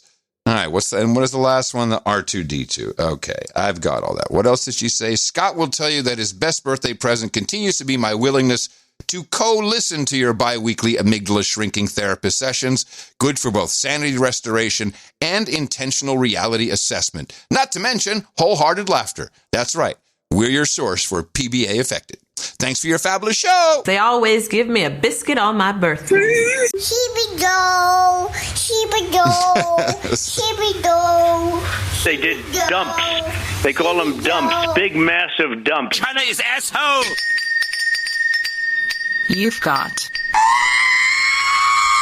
karma. As we come up to Anonymous in Lake Wiley, I guess, South Carolina, 333. Anonymous has the jingle request for a better life, build back better. Mm-hmm. And again, massive dumps. Interesting. That's true. And the TPP jobs karma birthday list, and he's got a birthday. He or she has a birthday in April 2nd. Oh, beauteous. Well, I donated once in the past. I am long overdue, so he or she needs a de-douching. You've been de-douched. It was 1 year ago. While unable to piece together all my once trustworthy news sources, coverage of the Wuhan Institute of Virology's engineered virus that I recalled a plug on a Joe Rogan donation jingle interview for a news podcast with no agenda. We already did the jingle, so. Yes, I know. I finally discovered true journalism and no agenda, listening to your open, constructive, and we do news analysis. Yeah, I wouldn't say it's journalism. We do some journalism. It's very rare, and it's usually because of field reports. But when we do journalism, it's hot. Oh, it's the best. Sizzling hot. We also do constructive analysis while walking my dog, streaming over the government egregious. Well, walking my dog, steaming over the government's egregious responses. For the state of brevity, which you've already... halfway through. You're already over on that. I would like to thank you for the best podcast in the universe and the hilarious jobs karma, as it was my first favorite, and soon after discovering your show, I landed the best job I ever had. Was it hilarious? I'm not getting this. And I want to give a portion of that back, though it does not truly reflect the value the show has provided. Generally true. As long as it's meaningful to you. Yes, as long as it counts. Everything counts. Everything, every nickel. As another contribution, I've been at the center of supporting SPAC strategy. Oh. And here we go. Yeah. At my job, and would like to say, in reference to Sunday's broadcast and John's analysis, well, SPACs are a new quote, Wall Street rich scheme. Okay. The mechanism itself is reached wider adoption due to the speed of going public relative to the traditional IPOs. Well, this is the same with, what's the difference between that and reverse mergers then? Nothing. And the traditional investment bank BS. However, John's estimates of returns to the SPAC sponsors /original investors are extreme outliers. Yes, that's the problem. The general trade-off to a target is a lower quality stake in a new public company. Equity stake, not quality. Equity. That might get it via. Okay, fine. I agree with everything you said. And we'll go with the jingles. Yeah, I got the jingles. I got them. Build back better. Bend down on bended knee. Got the big one. Bear the brunt of all the burdens, like broken one should be. Build the blinded loyalty. Back the better ones than you. For a better life without your freedom. Build back better. For someone else. They did dumps. They call them dumps. Big, massive dumps. That's true. Jobs. And jobs. You've got karma. Tight. Abigail Hines in Alameda, California. She's got the poem 333. I'm donating today to capitalize on 33 and LEAT 1334, which LEAT is actually 1337. Yeah. April Fool's energy of this episode for some creativity karma. The jingles, don't trust China, asshole. Obama, you might die. That's true. Goat, scream karma. John, I was pleased to hear last year that you like having a poet listen to the show. I'm finally delivering on that. Adam, if I put the jingles up front, would you be willing to read the poem? Your crackpot energy will be perfect. Okay. A perfect Dr. Seuss substitute. Thank you, and thank you both for your courage. So why don't you do the jingles and then read the poem? It's actually quite funny. It's a good poem. Okay, do I need any accompanying music with the poem, or maybe extra reverbs? Anything you recommend? This is a cold read for me, so I've not read this. Ah, yes, you will accompany me. Donald Trump, don't trust China. China is asshole. You might die. That's true. And what was the karma she wanted? I forgot. Oh, she wanted Ghost Stream karma. Here we go. Yeah. You've got karma. Okay, ladies and gentlemen, here is the poem, and John C. Dvorak will accompany me on the mouth organ. In the morning to you, the bravest of gents, to amygdala shrinkers, to treasure well spent, I donate today 'cause I'm haunted by threes. The karma? Yeah, I just turned 33. My donations thus far anonymous have been, so would you de-douche me now if you can? You've been de-douched. Then one quick aside to call out, if you please, my brother-in-law Elijah is a douchebag indeed. Douchebag. From Rogan I hailed, and he's a great cast, but no agenda's the best, no contest if asked. NA clips and your quips have proved quite essential to survive 2020, not become mental. At Woke Berkeley, I work where the fear runs amok. To listen to them, we really are ducked. Yet, surely some salvation is at hand. Most colleagues have already had their first jab. In this time, we face lockdowns and wearing of masks, quarantine distancing, now passports for vax. Your conspiracy therapy is all that we need, so enjoy your vacation and that mutton and mead. And two producers out there who want to say, hi, I'm that weird poet on NA Social, ITM, bye. There you go. That is compliments of your No Agenda team. I'm happy to do that for you. Jason Michalowski in New Brighton, Minnesota Nets becomes our first associate executive producer. 23456. Howdy, gentlemen. Today is my birthday, and this is my gift to you. I love the show. Thank you. Beautiful. That's the kind of note. That's how we like to roll. Consider high end. That's how we like to roll. Anonymous, another anonymous, 224 from North Woodstock, New Hampshire, which is just north of Woodstock. Thank you for your conspiracy therapy and helpful jobs, Karma. Finally, there is an in-person work for an interpreter in hospitals now. That's interesting. Compared to almost nothing in a year of pandemic. Huh. Interesting. Happy April Fool's Day in a clown world. Leah Lovis, I don't know if that's a V or if it was supposed to be a U. Leah Lovis, 22222, here in Austin, Texas. Hey, in the morning to you. In the morning, Adam. Your voice is stunning. Yes, right. Thank you. John, my brain is getting bigger, but my amygdala is getting smaller. The production quality is superb. I'm hooked. My life has completely changed since I got hit in the mouth by Sir Toth of Talala. The veil of deception has been lifted from my eyes. This is like a Naomi Wolf story here. Beautiful. Thanks to your insightful media deconstruction. This, plus I now own my own content as a member of webhosting.coop, a cooperative owned and operated web hosting company, and Baby Karma Works. Other producers requested it, and it ricocheted through the sound waves into a little bird's ear. Now I have 2-year-old twins. You got a heaping of karma. My baby smoking hot daddy is busy saving the tubes from the banksters, moving banana boxes for Keep Austin Fed, and taking care of our chickens and quail, but he indulges in NA while traveling to and from data centers, which reminds me, webhosting.coop, or co-op, is offering a 50% discount on hosting when you use the code NALOCAL512.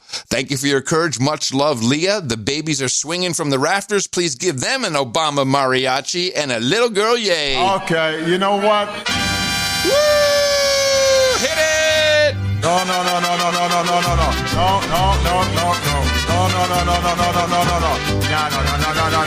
Hey, no.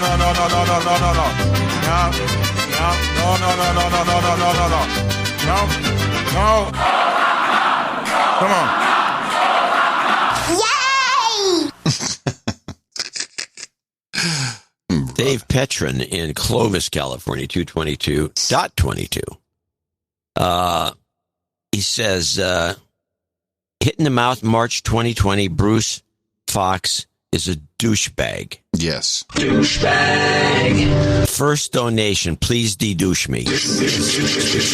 You've been de-douched. The donations for jobs, Karma, that worked already. Oh, thank you. I decided to donate if my son Spence got the job, and he did. He's moving to Paducah, Kentucky, and starting on Monday. Jingle, don't enslave me, Kamala. Don't enslave me, Kamala!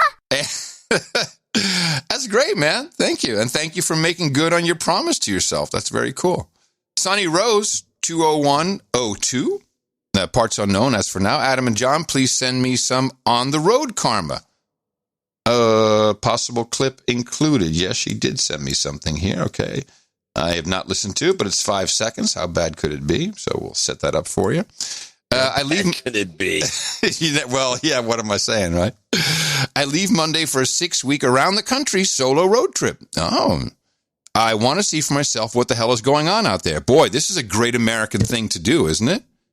Go on a 6-week road trip around the country just to check it out. Wow, that's very cool. Very Route 66 of you. Yes, very Route 66. Tired of being a prisoner in my own home. I'm going to be in Chi-Town, 3 hours from where I grew up, for their meetup on 4/24, and I'll be keeping an eye out in other areas I'm visiting to get some most likely needed sanity along my travels. If you or anyone is interested, I'll be updating and posting along the way at Sunny Says So. So that's SUNISAYSSO, sunnysaysso.com. Sunny Rose, Maricopa. I don't understand what that is. The city, not the county, Arizona. And then she says, this amount is far less than the value I received. That's okay. It's meaningful to you. I want to thank you. Oh, I do want to read this. I want to thank you, tell you both that I love you to infinity and beyond, which is how my granddaughter and I settled the I love you more argument. And then PPS, maybe just for John. She's got some kind of ideas for you. Anyway, hey Sonny, yeah, definitely check in from the road. Let us know how things go. That could be a good little update to hear from you. You've got karma. Okay, I like it. Interesting. I like that. Carla Reinhardt comes in from Sioux Rapids, Iowa. 200. I don't have a note from her, but I do have a birthday. She's on the birthday list, so there's that. That's not one of the notes that came in? No, that's not one of the notes. Okay. The notes are coming up, though. Natalie Swirsky, $200. Boots on the ground report. In 2019, after months of vaccine research, my husband decided not to get the vitamin K drops. What? What? I think that's the vaccine, the vitamin K drops. I don't know. Well, there's a vitamin K. Vitamin K drops. You're supposed to take vitamin K, by the way, when you take your D3. Oh, you never told me this. Never. I should have. I forgot to tell you. B12, you've told me about that. Yeah, well, this is new. I've only started it recently. No. I've been taking D for decades, and it doesn't. The vitamin K, supposedly, again, you get the K2. You want to take with your D3 because it prevents there's some negative things about D3. The K supposedly negates the negative. Isn't K ketamine? No. That's like it's only that's special K. I'm sorry. Anyway, get the vitamin K drops and all but one vaccine for our soon-to-be new human resource. We met with several pediatrician offices. That's what it says. I'm just reading what it says. People saying, you can't read. And found one that didn't promote opting out of the vaccines, but said that they would still see our child. In other words, only one would allow you to. They wouldn't see him unless you know what I'm saying? Shot up. Yeah, you can't come in unless you're shot up, which, by the way, is illegal. I think we found some documentation. You can't do that. A doctor can't do that. Find a better doctor. Several months later, I'm at the hospital for pretty far into labor, and a nurse walks in and tells me that the pediatrician will not see the baby because we opted not to get the vitamin K drops. Okay, that's what she's referring to, the vaccination. Got it. The audacity as a doctor to change your mind and tell a woman in the middle of labor on no pain meds that you will no longer see their baby was like what is this doctor's name? Let's shame this guy. Let's do a tard shaming who of is this doctor? guy. Let's name and shame. What an idiot. They expect us to just give in and say, okay, just give her the vitamin K drops? 2, my husband's friend, I think she put this code in there because of the possibility it would get cut out. I think you're right. That's what it was come down to. Yeah. My husband's friend passed away shortly after getting one of the COVID vaccines. He died suddenly while driving and got into a car accident with his whole family inside the vehicle. Their lawyer recommended not to do an autopsy because if he had died from the vaccine, she would not receive any of his life insurance. This is a nightmare story. Wow. He could have died from a heart attack. This was the hint from the lawyer. However, we will never know the truth. One day, while y'all were mocking all the young people who can't pronounce important, I laughed to myself and said the word out loud, and to my horror, heard important come out. Sitting there in shock, gross. I said the word again, important. This is gross. Using all my focus, I tried one last time, only to get important. I'm at a loss. All I can hope for is that the vaccine will be released to help fix this disease. Please call out Papa as a douchebag.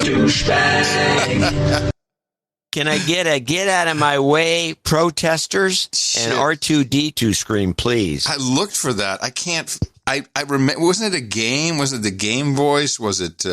Oh, get out of my. Yeah, it was some video game. Get out of my way, protesters. I can just say it. Was it Call of Duty? Might have been. Yeah, it would have to. I bet you it was. Shoot. Because I looked for it earlier, and now all of a sudden I'm thinking, oh yeah. See, I can't find it, man. Oh, Command. Okay. Oh wait, Command and Conquer. Maybe it was that. Command and Conquer. Nah, shoot. I know we have it. Sorry. I know exactly what it is, but I can't find it. So I'll owe you that one because you can't find it. I can't. I know it's important. I can't. You've got karma. All right, let me do this. What is this? Dame Patricia? Is that what I'm reading here? The number one? Dame Patricia, yes. Yes, $200. In the morning, gents, in quotes. Thank you for all the work you do to help us see what's really going on. I'd like some growth and expansion of business for my daughters. Karma, please. Love and light to you both, Dame Patricia. With a lovely card, by the way. Lovely card. And she also has kind of cool, old school, but yet,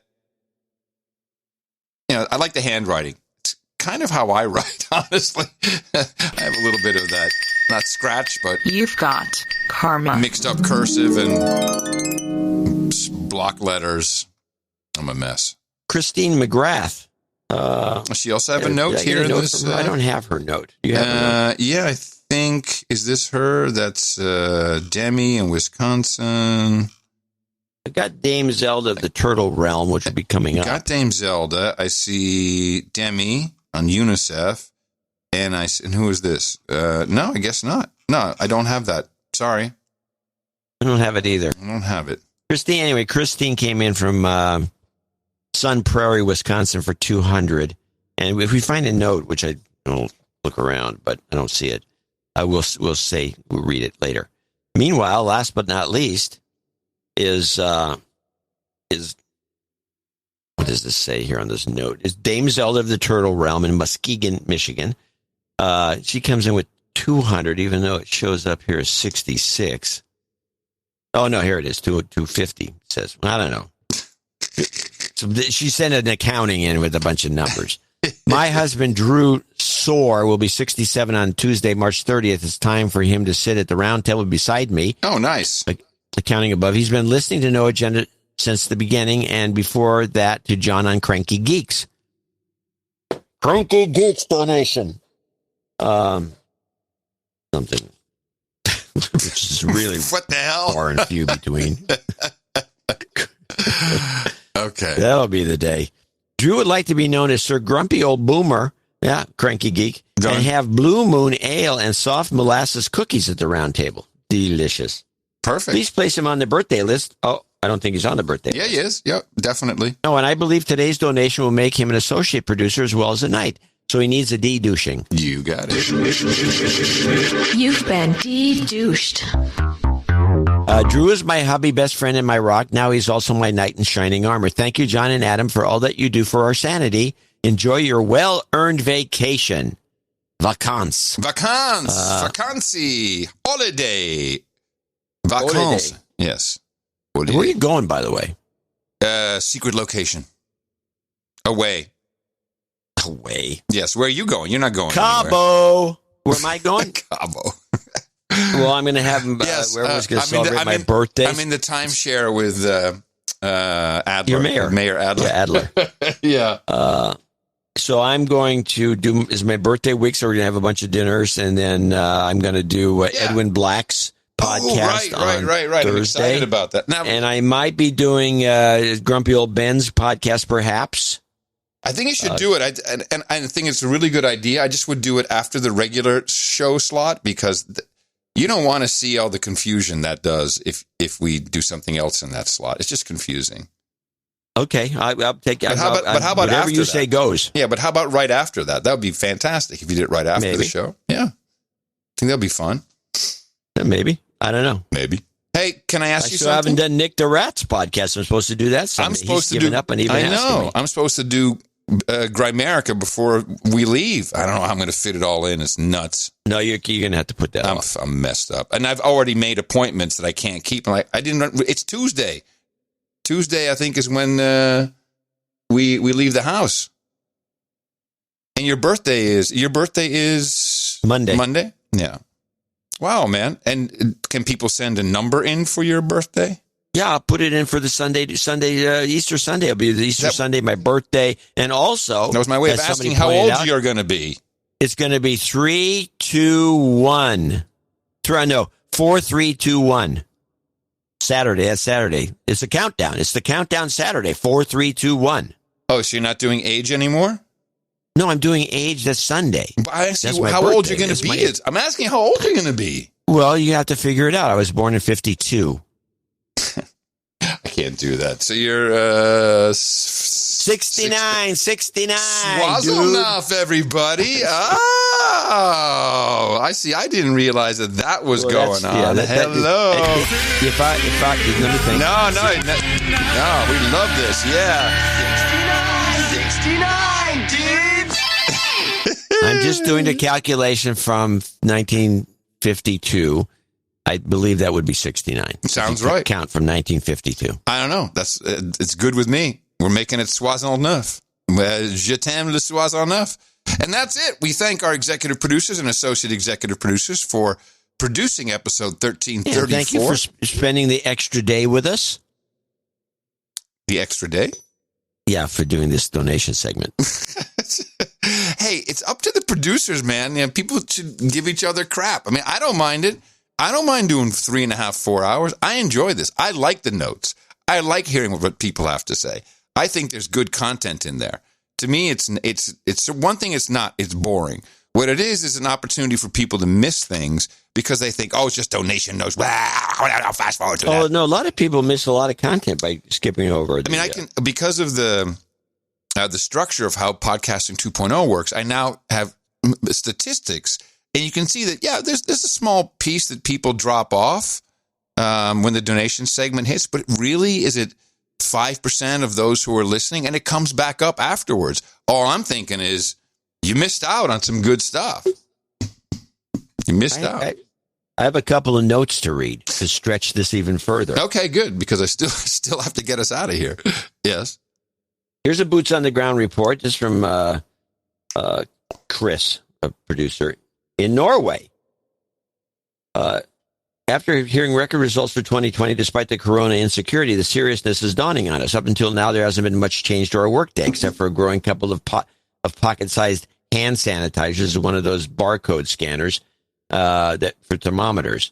Today, they finally said that when we return after Easter, we will be required to wear either a face mask or a visor. If you opt out for a mask, they expect you to wear 3 a day. Did I read this before? I don't remember, but read it into the mic because you're kind of moving off. I got to get an E20. I'm tired of the off access. What is this? Is this the Heil 40? Yeah. Yeah, it's not good for you. Today, it was said that, well, when I'm reading, it's not good. No. Okay. He says you have to use 3 a day and they're going to pay for them. They're free. Okay. Well, here's the other note. I don't know what they're up to in Norway. he's trying to donate from PayPal in Vietnam. This is Jeff. Oh, yeah. Okay.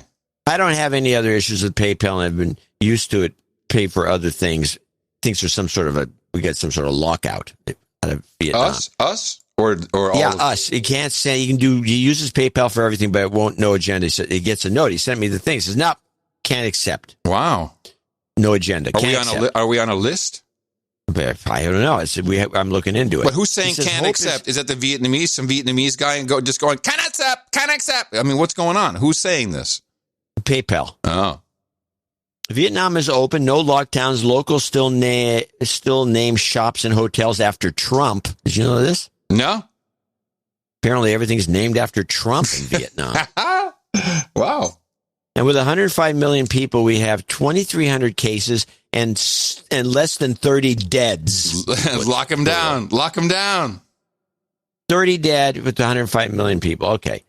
Most cases were reported when locals came back from Russia and other locations. Most deads, plural, are over 65 with other issues. By the way, the UN, he says, has made the COVID test in Bangladesh, done it in Bangladesh slums, and found 80% have antibodies. I was told by a friend who works at the location. Shh, quiet. There's a lot of bull crap going around. How about all of it, John? How about all of it? Well, anyway, that's my notes. Sorry. All right. Sorry for stretching the segment. No, that's okay. Thank you all very much. We appreciate it. You're certainly entertaining us, and all of you really do a dynamite, bang-up job of producing.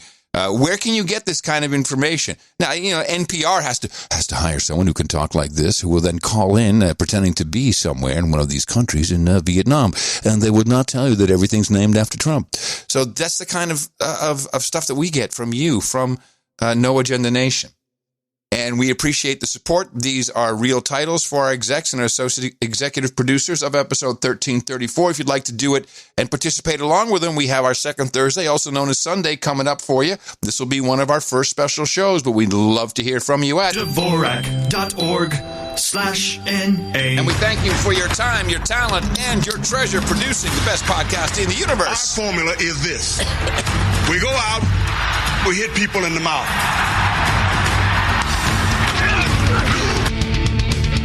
Order! Shut up, slave! Shut up, slave! I know you got a couple of clips here. I would just like to do 2 entrements just to get us back into the vibe of how great this podcast is. And we will start with something that anyone who listens to the best podcast in the universe would have known weeks ago. Back here at home, Americans are coming out of COVID lockdowns just in time to welcome cicadas. Scientists say billions of the bugs are set to emerge in 18 states. They're from a group called Brood X, which has been underground since 2004. They'll start appearing in about 6 weeks. Yep. So you knew about that. You were already well prepared. You already have your recipes set, so you can go cook with them. The Great Reset continues. The Great Reset podcast, a fan favorite. I love to listen to it. For a while there, around December, they stopped publishing, but now they're back with a vengeance, and they've brought in some friends. Yes, it's Grover from Sesame Street. Hello, everybody. It is I, your cute and adorable pal Grover, with a message for listeners of the Great Reset. Well, you are in luck because I know a thing or two about resetting. I reset my alarm clock every morning. But you are talking about resetting the entire world. Now, that is a very big job. Well, my friend Ms. Sherry Weston and I are here to help. On Sesame Street, we know that it is very important for children to learn and play every day. And because playtime is so important, we have been thinking of ways to help children all over the world learn and play at home. At first, it was hard when nobody could go to school, and I could not visit my friends like Elmo or, well, even Oscar the Grouch. Then we learned to have video playtime, which was a lot of fun and made us feel better. Now, I know you will want to hear all about it, and so I will now let Miss Sherry be the one to tell you. Okay, bye-bye, everybody! These guys got too much money floating around producing this junk. That's from their podcast. So this was serious? Oh, yeah, this is real. This is real. Oh, yeah. It's not like a parody, a joke? No, this was on. It sounds like I thought it was just another guy who could do that voice, doing the voice as a joke. No. This is the level that they've come to. Holy moly. Yeah. I mean, if that was a joke, it wouldn't be that good. I know, man. It's nuts. That's what we're up against. That's. I mean, I don't know if we can compete with Grover. Pretty hard. It's rough. I have a few things here that I can go. I do a little migration update. Yeah. Let's do a migration. What did I have? I had something on the build the wall section. I had. Well, let's play this. This is from Fox, and it's got a little zinger in here that's pretty funny that you mentioned earlier in the show. Let's see if you can identify it. Migration crisis comments. No, the Biden administration, the incoming administration was briefed. They said if you end these programs, we're going to see a surge like you've never seen before. They were briefed by leadership at ICE, at CBP. I've talked to the people that briefed them. And so they knew this would happen. Look, Brian, I wrote an op-ed in July of last year saying this would happen at the end of these policies. They knew what they were doing. Again, this isn't incompetence. This isn't, bad management. This is open borders. They designed an open borders agenda, and that men and women Border Patrol feel abandoned because they're no longer enforcing the law. They're facilitating illegal entry at the instruction of the administration. And you were telling me before they feel abandoned, but you used the word surge. You offended a congresswoman from Queens, Alexandra Ocasio-Cortez. Here's what I'm talking about. First of all, just gut check, stop. Anyone who's using the term surge around you consciously is trying to invoke a militaristic frame. This is not a surge. These are children, and they are not insurgents, and we are not being invaded. Congressman, how dare you insult her by using the word surge? Where is she now, Brian? Why isn't she down here? I can tell you, leading this delegation of Texas congressmen and former professionals in this very business, we actually asked, after Vice President Kamala Harris was given charge of the border situation by President Biden, we actually invited her. We invited her to come and visit with us at some of these spots on our itinerary. We heard nothing whatsoever. At this point, and of course I had the AOC clip as well, but this was actually a better example. This is boring. It's unproductive. It's completely unnecessary. People get wound up and wrapped up in it. Who gives a flying F about any of this? I mean, we have to deconstruct it because it's our job, but people are checking out. No one is paying attention. Ratings are in the crapper. This is all going away. This is all going away. No one in their right mind gives a crap about what AOC has to say or what Fox has to say. They do. I think they're also not buying that it's just children. I think people actually know what's happening in this case. But this is killing. It's killing this show too. This is horrible to have to listen. This is dumb. It's unimportant, don't you think? I don't think completely. What's the important part? This is the salvos. This is the salvos against the Biden administration, and we're going to see more kinds of crazy stuff. This is like the Matt Getz thing that's going on because Rick Wilson was called out. The guy, the Lincoln Project, which has been busted for all kinds of things, and now the Republicans have somehow made Rick, one of the main guys there, gay, living on an apartment with some other man with a bunch of Russian hookers. Story. Hold on. What? You haven't followed that? No, well, you know what? Yes, I've seen the story about the Lincoln Project. Do not care. I'm happy to hear the clips. Don't get me wrong. I don't have that clip because because what happened after that was then the Democrats went after Matt Getz. So you're saying this was in retaliation to some story about this bald guy at the Lincoln Project who's been discredited. No, I'm not saying the migration story is, but I think the Matt Getz thing is for sure. That's what the Matt Getz is retaliation for this unimportant loser that they've shit all over the Democratic Party. Well, you think he's an unimportant loser, but he's quite powerful. And he's a podcaster. So yeah, the Matt Gaetz thing, I'm convinced of it. I mean, because it came right afterwards. So they go back and forth. These guys and Matt Gaetz is at a disadvantage because it's the. But what is the Matt Gaetz thing? What did he do? Oh, well, you don't know. Well, here it is. No. Why would I? Is it to me? I read something about him and his penis, and I was done. He's been hanging out apparently with 17-year-olds, and he's done some other. Oh, and he's a child. He's a sex trafficker. Oh, okay. All right, maybe. Let's find out. Where do I start? This is Matt Gaetz Explains What Happened, Part 1 with Tucker. Just a couple of hours ago, late this afternoon, the New York Times ran a story saying that Florida Congressman Matt Gaetz is under federal investigation for playing some role in sex trafficking and potentially having a relationship with a 17-year-old girl. Okay, I can stop right now, and I want to hear this.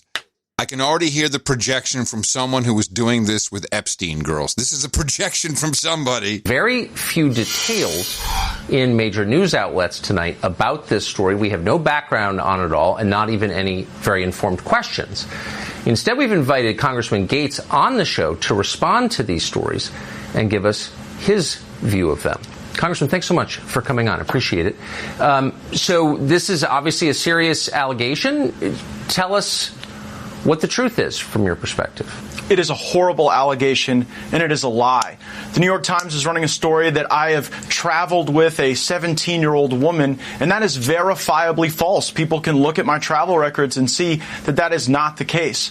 What is happening is an extortion of me and my family involving a former Department of Justice official. On March 16th, my father got a text message demanding a meeting wherein a person demanded $25 million in exchange for making horrible sex trafficking allegations against me go away. Our family was so troubled by that, we went to the local FBI.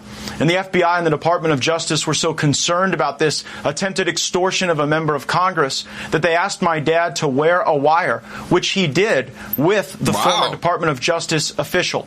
Tonight, I am demanding that the Department of Justice and the FBI release the audio recordings that were made under their supervision and at their direction, which will prove my innocence and that will show that these allegations aren't true. They're merely intended to try to bleed my family out of money.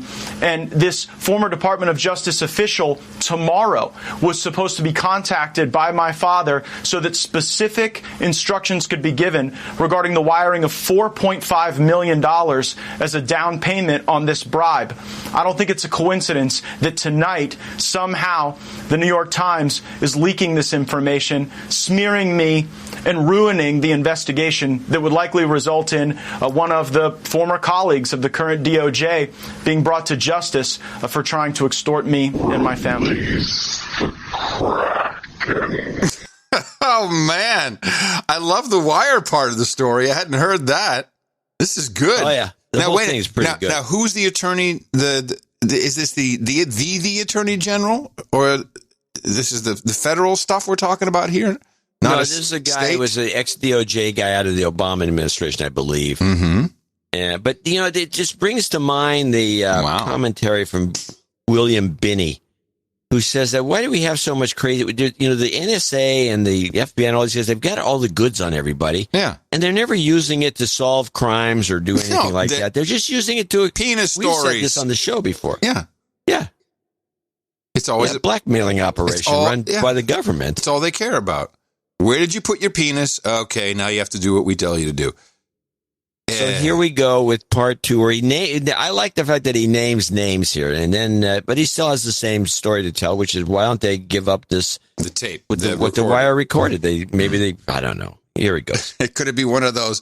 Oh man, the hard drive crashed. Sorry. First of all, who is this Department of employee who's trying to extort the money? Who is that? You say. His name is David McGee.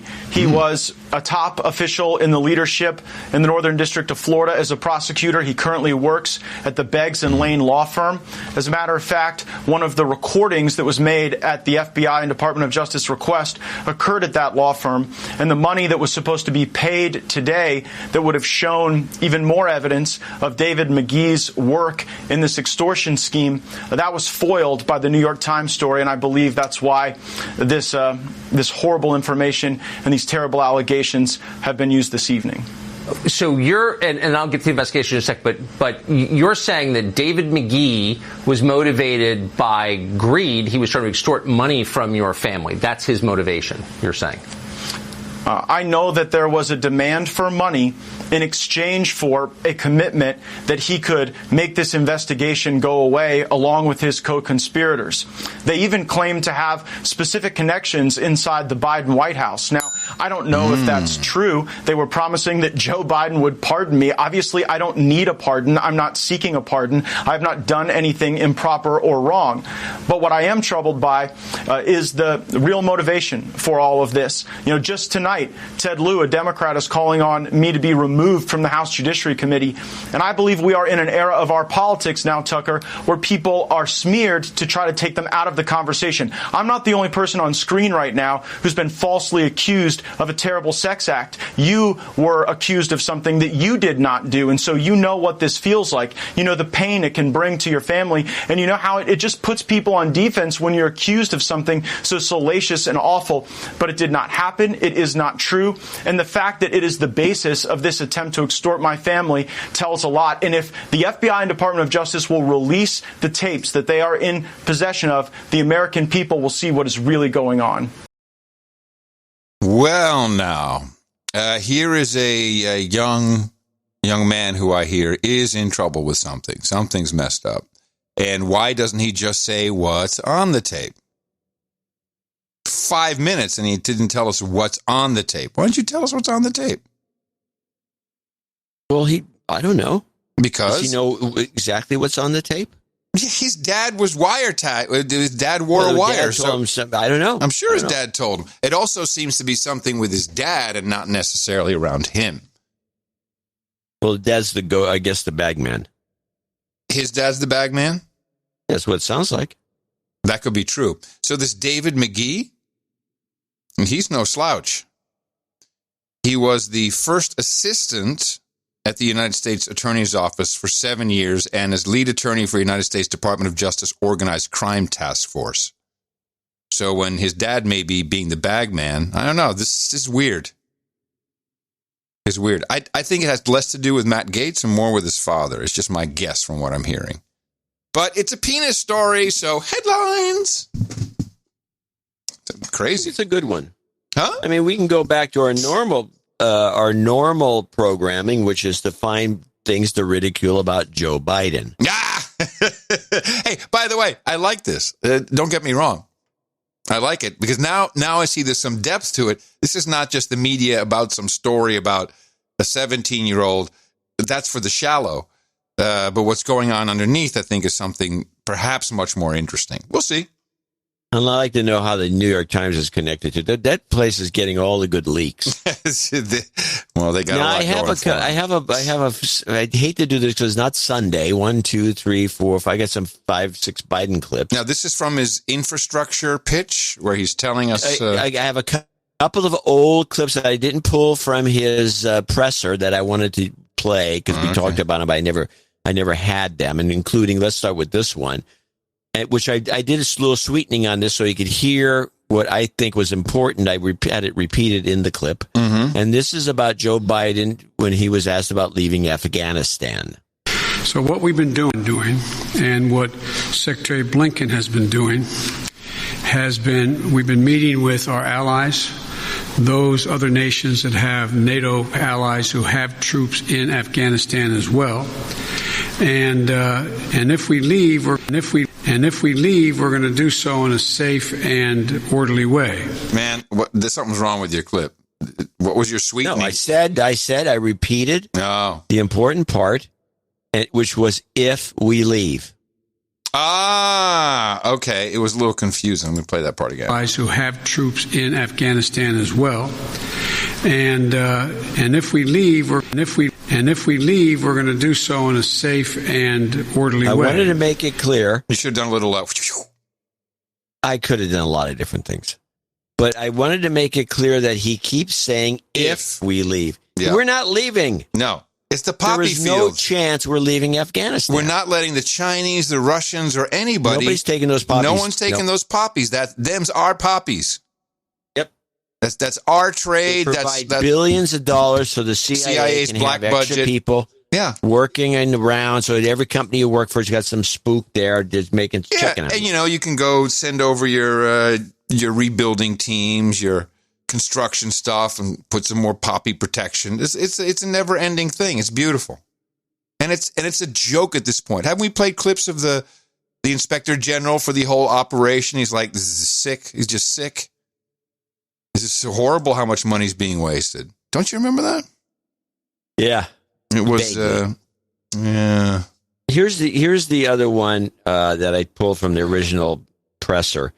That I just thought this was rude. I thought he was very testy about this, and I still to this day don't understand why he reacted the way he did. You also just made some news by saying that you are going to run for re-election. I said that is my expectation. So is that a yes that you are running for re-election? Look, I don't know where you guys come from, man. I've never been able to travel. I'm a great respecter of fate. I've never been able to plan 3.5 years ahead for certain. And if you do run, will Vice President Harris be on your ticket? I would fully expect that to be the case. She's doing a great job. She's a great partner. Yeah. He was very irked about that question. Yeah, that's why I picked up on that too, because he knows that he's out in 3 weeks. He 3 weeks. Hey. Then he talks about fate. Yeah, exactly. He knows about fate. I don't know what's going to happen. Yeah, you do, Joe. She's right behind you. Okay, now here he is in Pittsburgh. I got those out of the way. Mm-hmm. Let's start with this one. This is Biden, the union guy. I want to ask a question after this clip is played. So what you did was really good. I couldn't do what you do, pal. I couldn't do what you do. And I want to, and it's true, Mike, you're a union guy. Me too. I got in trouble, but I don't make any apologies for it. I'm a union guy. I support unions. Unions built the middle class. It's about time they start to get a piece of the action. Wow. Liar. What union was he ever in? He's a liar. He's not in a union. But he's never been in. Did you ever know him ever to be in the SAG? Well, he may be in SAG, actually. all politicians are in SAG after these days. If Trump not a union guy. I'm a union guy. I am a union guy. I'm a union guy. Yeah, I'm SAG after. I've been a member of 3 different unions: the Machinists, the UAW, United Auto Workers. I've been in 2 different locals. I'm a union guy. I can say I've been a union guy. This guy can't say that. This is false valor, or whatever it's called, stolen valor. He's not a union guy. He's never been in a union. Stolen valor. I like that. Stolen valor of being in a union. Wow. Yeah. Wow. Valor. Same thing. Valor. And so I think it's a valorous thing. Valorious. Let's go. Now we get to hear slowly creeps back in as we get our total reset. You're going to get hate mail for that. Stolen valor is taken very seriously, but we understand. We understand. But it's just like someone saying I'm a cop. I mean, I believe the stolen valor just doesn't apply to the military. Okay. All right. It's being full of shit is what it is. Yeah, well, why don't we just call it that? Stop being full of shit, President Joe. Sorry, kids.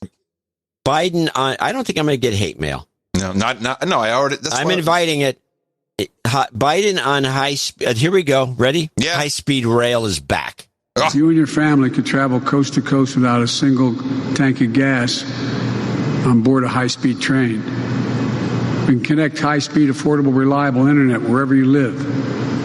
Imagine knowing that you are handing your children and grandchildren a country that will lead the world in producing clean energy technology and will need to address one of the biggest threats of our time.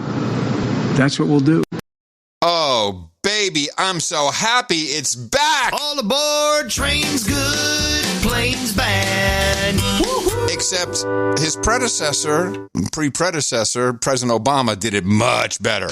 Imagine boarding a train in the center of a city. No racing to an airport and across the terminal, no delays, no sitting on the tarmac, no lost luggage, no taking off your shoes. No taking off your shoes. That was a president. What is this? You and your family could travel coast to coast without a single tank of gas on board a high-speed train.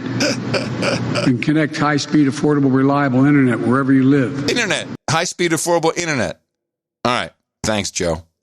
No, Obama did that well, and that didn't last. Yeah. That didn't last, his train thing. Here's another one that had me somewhat bad. I blame a lot of this on the speechwriters. He doesn't know how to hire people. Biden on interstate highways. Now listen to this carefully and tell me what's wrong with this. In America, anything's possible. That's wrong right there. Nothing's possible anymore, so I'd say that's where it starts. In America, anything's possible. Like what we did with vaccines a decade ago. That laid the foundation for COVID-19 vaccines we have today. Like we did when the interstate highway system that transformed the way we traveled, lived, worked, and developed. Americans could visit relatives anywhere in the country with just a family station wagon. Business here in Pittsburgh could load up a truck and get a product to Portland or Phoenix. To this day, about a quarter of all the miles Americans drive each year on one of those very original highways. Imagine what we can do, what's within our reach when we modernize those highways. Okay.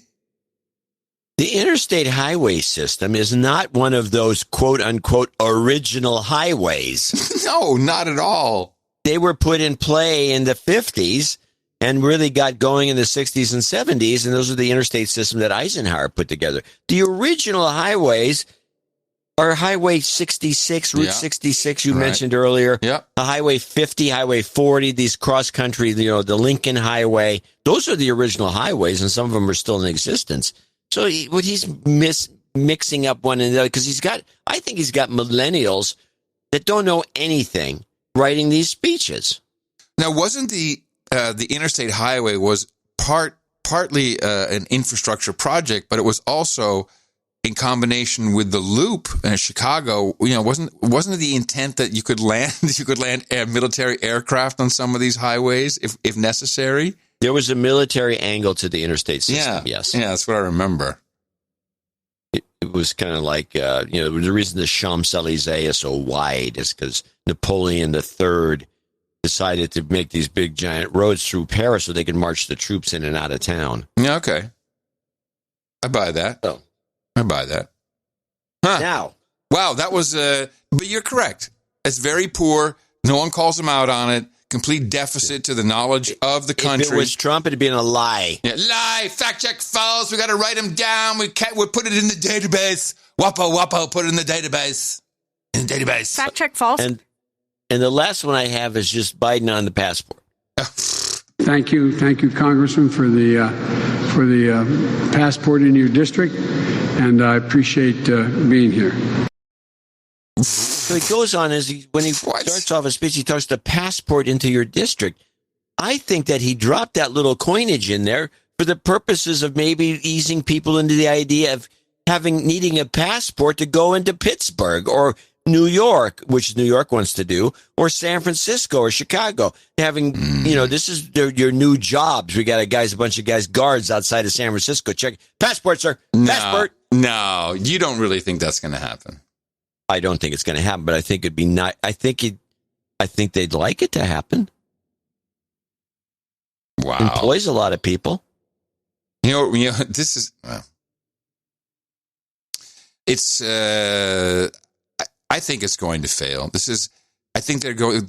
Maybe for the sports fans and the stadium. And by the way, that's where if I were to suggest anyone do anything malicious, the way to do it is have a big, 20,000, 30,000 seater. We have those, don't we? Yeah. We do. We have 100,000 here in Austin, I think. And, of course, we'll have some. 100,000 is about our limit. That's what we have here in Austin. Yeah, most of the big stadiums are 60, 70. Right. And so then you'll have your damn app. And that's when you need to go in, you need to strike, and everyone just gets denied entry. Everybody denied entry. So that just becomes a shit show. A shit show. And then so nobody can get in. The game starts. And then we'll see how much they care about you and your COVID. They'll be like, let them in. Let them in. Let them in. I do have one thing that Biden said about cyber, and this clip is called Cyber Initiatives. And I call it Cyber Initiatives Biden BS. In the wake of cyber attacks against the U.S., President Biden is preparing a wide-ranging executive order designed to strengthen online security. As NPR's Greg Myrie explains, the administration has been investigating an intrusion that's been widely blamed on Russia. The head of Homeland Security, Alejandro Mayorkas, previewed the coming presidential moves during remarks to a technology conference. To advance the federal government's ability to prevent and respond to cyber incidents, the administration is working on nearly a dozen actions for an upcoming executive order. Mayorkas didn't provide details, but at least some measures are expected to be in response to the breach of thousands of U.S. computer networks. Russia is the main suspect. The DHS secretary also said the cybersecurity arm of his department, known as CISA, is stepping up efforts to address online financial crimes such as ransomware. Wow. Okay, I'm going to ask a question. Yeah. What executive order is going? What can you write in an executive order that's going to do jack? Oh no, about cyber anything? No, you write an executive order that says, "Stop it, Putin. Stop it! Stop it, Putin. Flood, stop it. I don't like it." Let's talk about China. So the ship got unblocked from the Suez Canal. The massive cargo ship that blocked the Suez Canal for nearly a week is being inspected today after being freed from the shore. Officials say it will take 3 days just to clear the traffic jam of ships delayed by the closure. Investigators looking into what caused the ship to run aground are expected to examine the performance of 2 canal pilots who were on board. In the meantime, lots of celebrating. The canal's closure was costing nearly $10 billion a day in global trade losses. So there was an article in RT. It was an op-ed by Tom Fowdy, a British writer and analyst of politics and international relations, who said that what was coming down because of this, here, Suez Canal blockage could alter shipping forever, and China and Russia will be the winners. And they talk specifically, and I had not even heard about this, so they have the China-Europe railway routes, which is part of the Belt and Road Initiative, which is, if it's not already, it's going to be faster than any shipping lane. They have some gauge issues, but it's happening. And China, and I've been hearing so much about the Arctic region, global warming, climate change has altered things with the ice. And now there's talk of the Polar Silk Road, which will speed up shipping. Which may have, of course, that's why Trump was interested in Greenland at the time. So, there are benefits to things that are happening here, whether China was behind it or not. But China is most definitely on the defense regarding the World Health Organization and the origin of the Wuhan virus. And I have a clip here from both Scott Gottlieb, he's a former FDA guy, and Fauci, the day before the World Health Organization report was released, which is now out, what they thought would be in it and where they thought this virus originated from. And maybe if we listen closely, we can hear who's aligned with who. On the report that's forthcoming from the World Health Organization, it's supposed to be about the origins of COVID. And the Biden administration has been clear that they are concerned that Beijing helped write it. I want to play for you a soundbite from a scientist named Dr. Jamie Metzel, who spoke to 60 Minutes and said the WHO did not even ask for key samples of the virus. It was agreed first that China would have veto power over who even got to be on the mission. Secondly, and WHO agreed to that. WHO agreed to that. On top of that, the WHO agreed that in most instances, China would do the primary investigation and then just share its findings with these international experts. So these international experts weren't allowed to do their own primary investigation. Wait, you're saying that China did the investigation and showed the results to the committee, and that was it? I love Leslie Stahl, how she acts like she's surprised. Wait, what? She's like an Oprah wannabe. What color your child was? What? China wanted to do it themselves? No. You're saying that China did the investigation? Yeah, totally. Investigation and showed the results to the committee, and that was it. Pretty much that was it. Not entirely, but pretty much that was it. Imagine if we had asked the Soviet Union to do a co-investigation of Chernobyl. It doesn't really make sense. Do you expect this World Health Organization report to be a whitewash? You know, I don't know, Margaret. What I would like to do is first see the report. I think that's really important. You're getting a lot of conjecture around about what they did and what they were allowed to do and not. No one has been speaking specifically about that. When the report comes out, I'd like to take a really close look at that. And if, in fact, obviously, there was a lot of restrictions on the ability of the people who went there to really take a look, then I'm going to have some considerable concern about that. But let me take a look at the report first. All right, so that was CBS. Now, this is important because I have CBS, ABC, and NBC. Next, we have CBS Face the Nazis with Scott Gottlieb. When it comes to the World Health Organization report on the origins of this, you and I have spoken about... Is she saying report? Is she not doing that, Nora? Report? When it comes to the World Health Organization report on the origins of this, Margaret. you and I have spoken about this in the past. We've had yeah. Matt Pottinger, the former Deputy National Security Advisor to President Trump, on. She did. I know Dr. Redfield has spoken to CNN, the former CDC director, about his theories on the origin of COVID.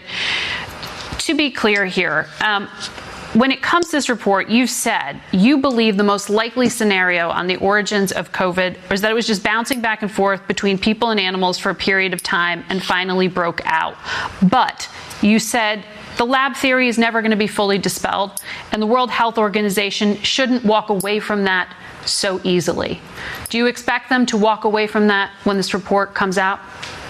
It looks like the WHO report was an attempt to try to support the Chinese narrative around this origin of the vaccine. You know, the lab leak theory doesn't seem like a plausible theory unless you aggregate the biggest collection of... Yes. Did you notice that one of your collectibles was in there? No, I didn't, for two reasons. One, you're either clicking your pen or doing something else. Oh, I'm sorry. Yeah, I know you are. I know you are. Sorry. Which everyone thinks you're clipping your toenails because that's what it sounds like, strangely. Two, our server system has been, for months, we get attacks. And we had a good one during this China segment. We had a good one. The stream went down. There was a net split on the IRC. And that was some shit that just happened. It was like a huge glitch in the Matrix. Just now? Yeah. While we're playing this clip, everyone was dizzy from it. The whole a net split on IRC is interesting when that takes place. It was pretty cool. Anyway, let me hear what you were talking about. That when this report comes out. It looks like the WHO report was an attempt to try to support the Chinese narrative around this origin of the vaccine. You know, the lab leak theory doesn't seem like... I missed that one. Wow. Jeez. And that's why there's two of us.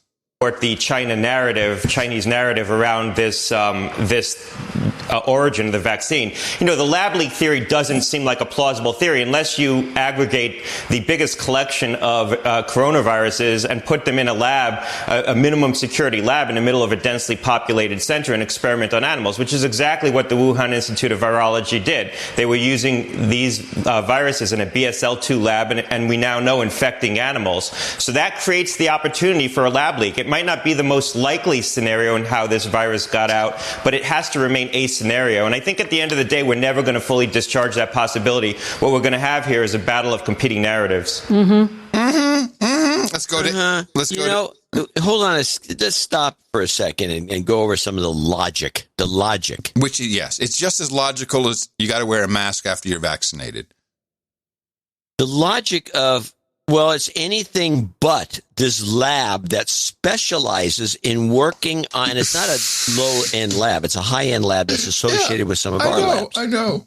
They develop pathogens for military purposes and for other purposes. There's not just the bad people, but they're working on nothing but corona in the middle of Wuhan where the thing broke out. But no, there's no logic to that. Well, that doesn't make any sense. It obviously came from a bat or a wombat or who knows what.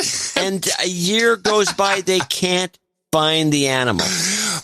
I can't find where it came from. What is that building I keep bumping into? But I can't find where it came from.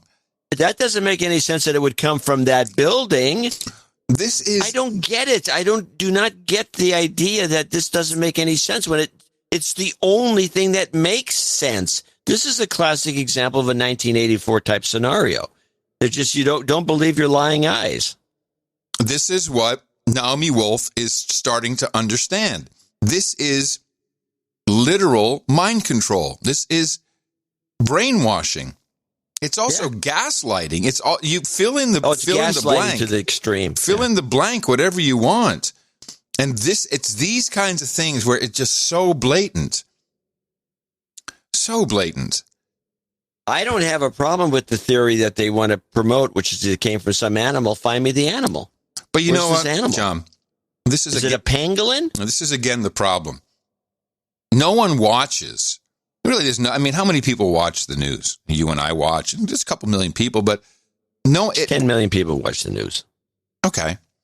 And those 10 million people are probably not on Twitter arguing about headlines about the news, because that's what it's become. Headline.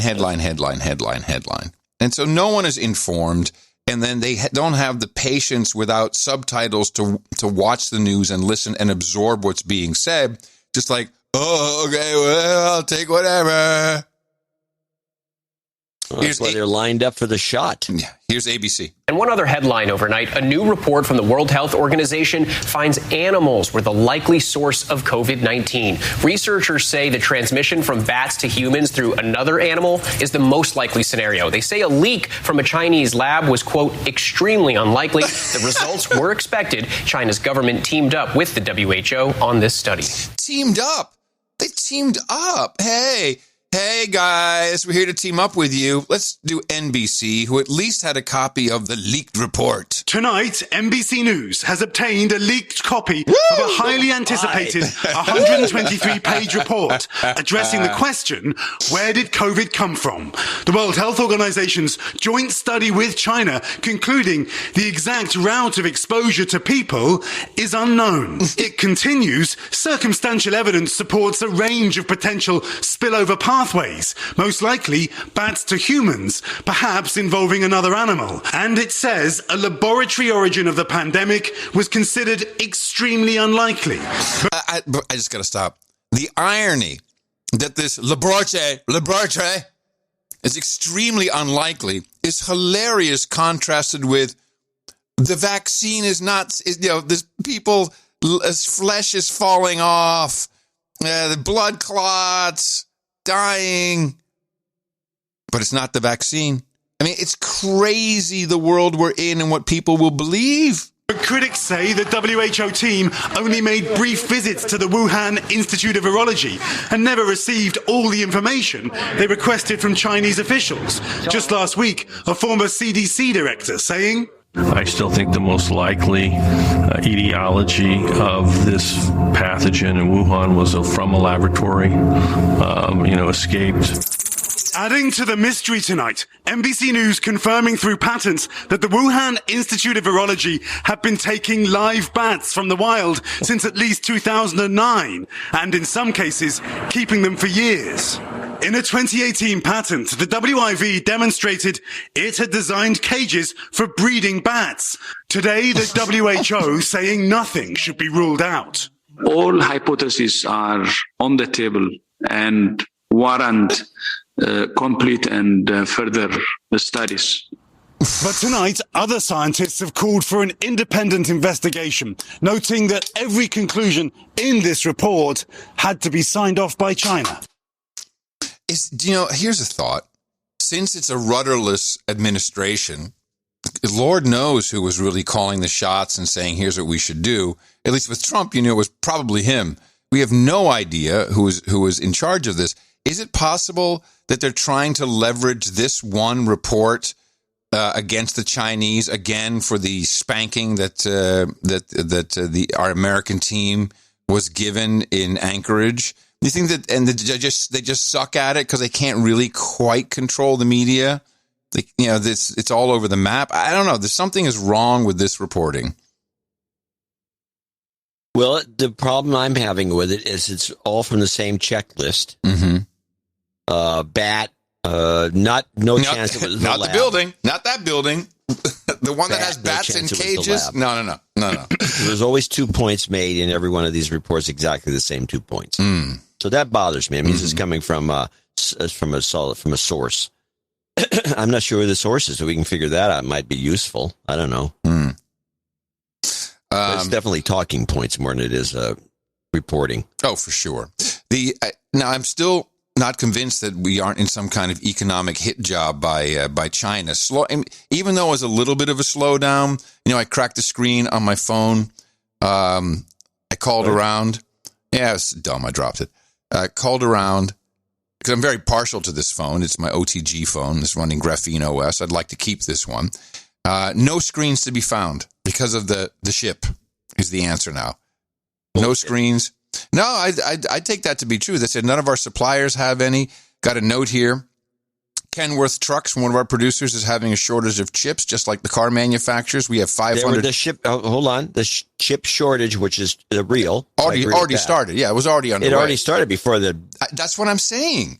So yeah, this is bull crap. This is something. You're right. Something's going on. We don't know what it is. Do we? No, Mr. Jones. Well, we don't know for sure, but I'm just saying all you would need is a 6-day delay. It makes a big difference. Now, will we run out of toilet paper? No. Too bad, by the way. The fire would have been great. We were all excited. We were wrong. 500 trucks are assembled, but waiting for a component affected by shortages. I was talking with another supplier, and parts coming to the East Coast are delayed by the stuck ship. So that's a problem. And at the same time, chip fabs are on the brink of being closed if a tax hike, which I don't know if that can even happen, of the corporate tax rate goes back up to, 28? And they'll start closing fabs. This could be a chokehold. We could be George Floyded here by China. They got their knee on our neck. Well, somebody's got their knee on our neck. And we're high on fentanyl, baby. We've got excited delirium. So this could not be a good thing. NTD, who I think the first time I heard of NTD is when you brought clips from NTD. Is this another Epoch Times? No, there's a Taiwanese operation. Oh, that's which right, is Taiwanese. They're associated with the Epoch Times. Right. It's Taiwanese. They had a very interesting report. In the middle of escalating tensions between China and the U.S., a speech from 5 years ago is going viral. In it, a Chinese Communist Party insider reveals how the regime plans to get the U.S. out of its way so that communism spreads around the world. The plan is detailed and ranges from manipulating U.S. elections to propping up enemies in America's backyard to deep infiltration, all the while in a quiet and covert manner. The bombshell speech is now making a splash online. So far, the original video hasn't been found, but the transcript is circulating widely on the internet. The original speech was given by a famous expert in China named Jing Tianrong. He's known for his expertise on American issues. He also enjoys a high position at one of China's top universities. Multiple China experts say Jing's speech is credible, as his main points line up with the Chinese regime's actions over the past few decades. All right. Okay, well, I have a problem immediately. Okay. Is this guy dead? I don't know. I have no idea. Well, I'd like to know if he's dead, A, and if he's not dead, has anyone got a hold of him at the university that he works at and asked him if this is what he said? It wouldn't take that much work, even in China.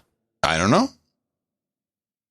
Yeah, well, that's what I have a problem with. We should, well, I'm just saying, we should invest. I have not done the work. I'm sorry. This was a last minute clip. I don't expect you to. The work should have been done by someone else. Yes. If this has been going around the way it's been going around, I think I'm familiar with it. Mm-hmm. Someone should check with this guy because there's questions about his validity, whether it's true, because there's so many hoaxes. You know, the people, here's what so-and-so said. Mm-hmm. And then this guy never said it. Right. All right. So it could be bogative. Hey, we got some good meetup reports and stuff to get to. So with your approval. I'm going to show my support by donating to No Agenda. Imagine all the people who could do that. Oh yeah, that'd be fab. Yeah, on No Agenda in the morning. Well, we do have people to thank, and I should plow through their names. Plow, baby. Plow. And that's beginning with, let's see what we got here. Sir Ryan Benson in Tampa, Florida, 133.40. He's got a birthday.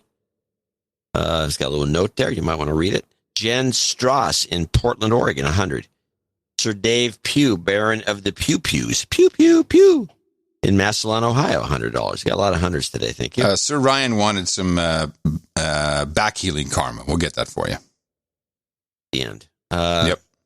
Dave Scanlon in Milwaukee, Oregon. I didn't even know there was a Milwaukee, Oregon. $100. Adrian Danemeyer in Boston, Massachusetts, 100. Paul Branham in Greeley, Colorado, 8118. Sir Nicholas in their River Falls, that's what it says, Minnesota, 77.77. Need some karma at the end? We'll give it there for you there. Sir Lancelot in Metairie, Louisiana, 77.24. Jeff Millett in Pacific Grove, California, 6972, and he needs a de-douching. Yes, I'm sorry. We need to do one thing here. You've been de-douched. Sir Laugh-A-Lot becomes a knight today. Thank you for your great work. Enjoy your well-earned vacation. Damehood. I'm sorry. This completes the damehood for my dog, Maggie. Oh, yeah. A defender. Well, okay. Defender of No, I have no objection to it, but we were talking about this. People knighting their dogs and cats. There's 90 million of them, John. Defender of the rescued black labs. Black labs matter. If you can, please play dogs or people too. Dogs are people too. Well, in this case, dogs are knights and dames. Dames. Dogs are dames. This is a dame hound. Yes. Or a damehood, a dame hound. Yes. Dogs are dames. That's it. Jeff Millett will deal with the implications of that. Jeff Millett in Pacific Grove, California. I mentioned him, 6972, needs a de-douching. Yeah, we did that. Didn't we do that? Yeah, Tyler Barboza in Warren, Rhode Island, 6666. Christine Hines in Manchester, New Hampshire, 57. Jonathan Evans in New Orleans, 5678. Sir Bebop, Knight of the Frozen Tundra. He's somewhere where it's cold. 5678 by 678. Sir Ian Garling of the Garlings, the big Garling family up there, 5678 in Port Angeles. We're going to one of these days do a meetup at one of their bars in Ballard. Peter Chong in Lakewood, Washington, 5510. Mary Pilgrim in Fredericksburg, Virginia, 5510. Sir Price, Knight of Astonishment. Yukon, Oklahoma, 5444. A kick out of these town names and offbeat places. Chris Kimmich in Sakshi. What is it? I have no idea how you pronounce that. Sachi? S-A-C. Probably Sachi. Sachi, Texas. 5033. Alex Kosherek in Tarpon Springs. Tarpon Springs. That's it. 5033. Robert Stotts, he's a sir, in San Diego, California, 5005. Scott Nelson, who's also, I believe, a sir, 5001, in Council Bluffs, Iowa. The last of the group here are $50 donors. Name and location as applicable. Shirley O'Brien in Dover, New Jersey. Robert McClellan, Timothy Moore in Arlington, Texas. Jonathan Riesman in St. Louis, Missouri. Tony Lang in Castle Pines, Colorado. Sir Alan Bean up there. Oh, now he's in Beaverton. He moved from Tigard. However you pronounce it. Leanne Shipley in Covington, Washington. And as we wrap it up with Aichi Kitagawa in San Francisco. And finally, Rodney Lillibridge in Lewiston, Idaho. Seems like the wrong states for every one of these cities except San Francisco. It's weird, isn't it? Yeah. Okay. We have a couple of make goods. Jacobus Esterhausen from 1333. somehow the note went wrong or we misunderstood, but really he was a first-time listener, a long-time listener, first-time donor. He says, really, this was the important part. My dad was diagnosed with lung cancer caused by asbestos earlier this month. Donation was for surgery karma that happened on show day here in Australia, Monday to the 29th, to permanently fuse his lung to his chest. Luckily, karma works in mysterious ways because draining 3.5 liters of fluid and successful fusing, he got 70% of his lung capacity back. Still a long way to go, but a very good start. So he wanted an F cancer health karma for him, and that we had not gotten to.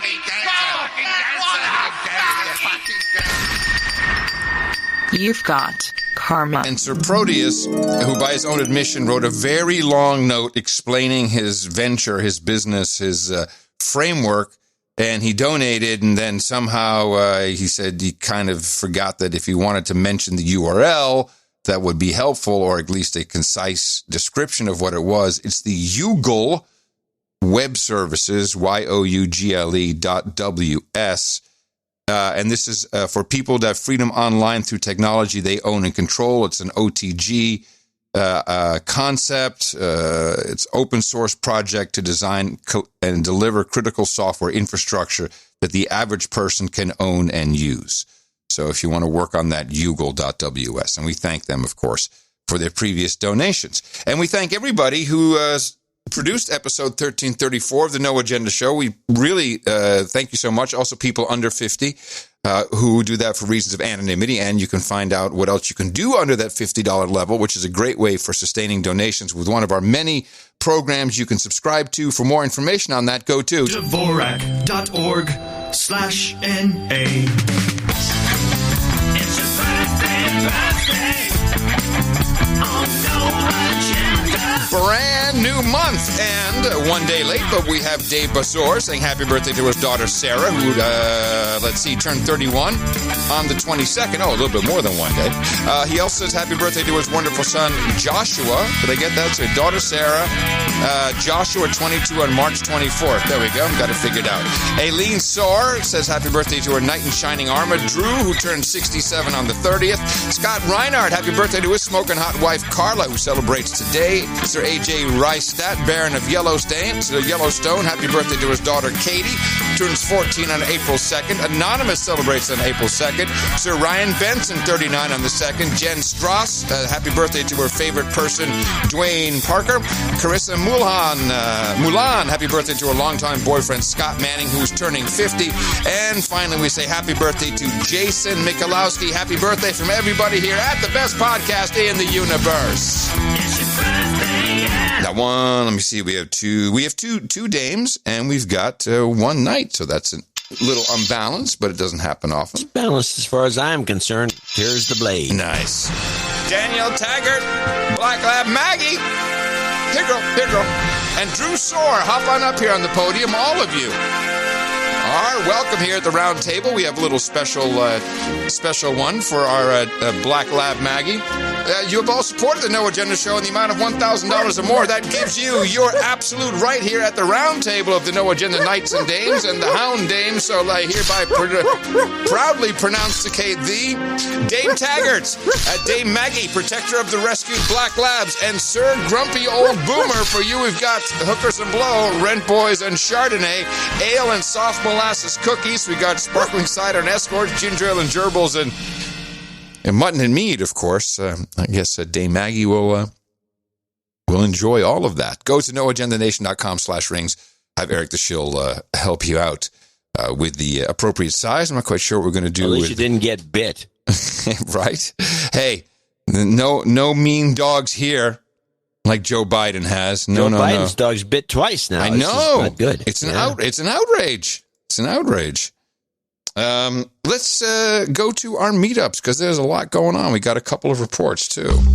No Agenda Meetups. You know, what started as kind of just a fun thing has really exploded now that countries and places around the world are opening up. I mean, have you seen this list? It's crazy. It's really insane. It's how long it is. Let's see how the Houston Super Spreader meetup went. This is Brian at the Raging Houston Super Spreader event. We have lots of variant mutants showing up, and they can talk. In the morning from the Rodeo Goat. Hola, soy Rolando. In the morning. Dame Sarah here with the whole family. 1, 2, 3. In the morning. This is Aaron, and I finally made it to one. In the morning. And Pensacola, Florida also had a meetup and a report. Hey, this is Kevbot, Pensacola Beach. Meet up in the morning! Okay, guys, this is Kevbot. We did have a great time in Florida, but the thing is, my Tim Apple iPhone, the smartphone, didn't work.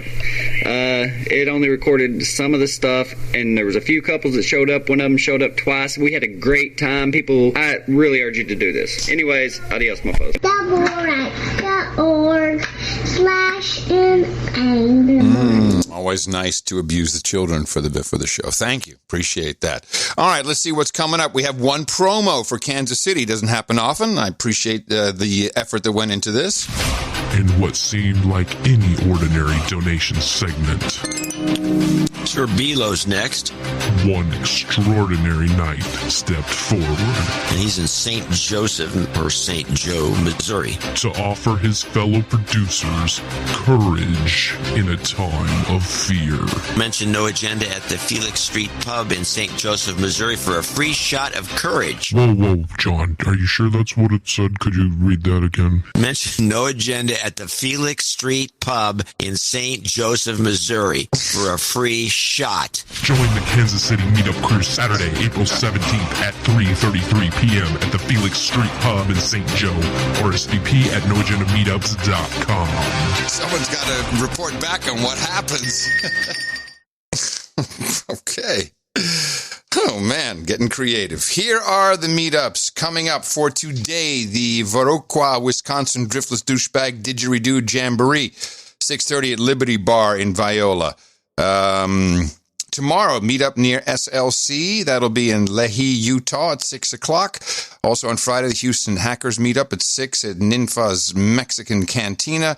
Smoking Hot Tacos in Jackson, Madison, Mississippi. You're welcome at 7:30 tomorrow at the Sombra Mexican Kitchen. On Saturday, the Maskless Man Dem Quarantine Report, 3 o'clock at the Cottage in Toronto, Ontario.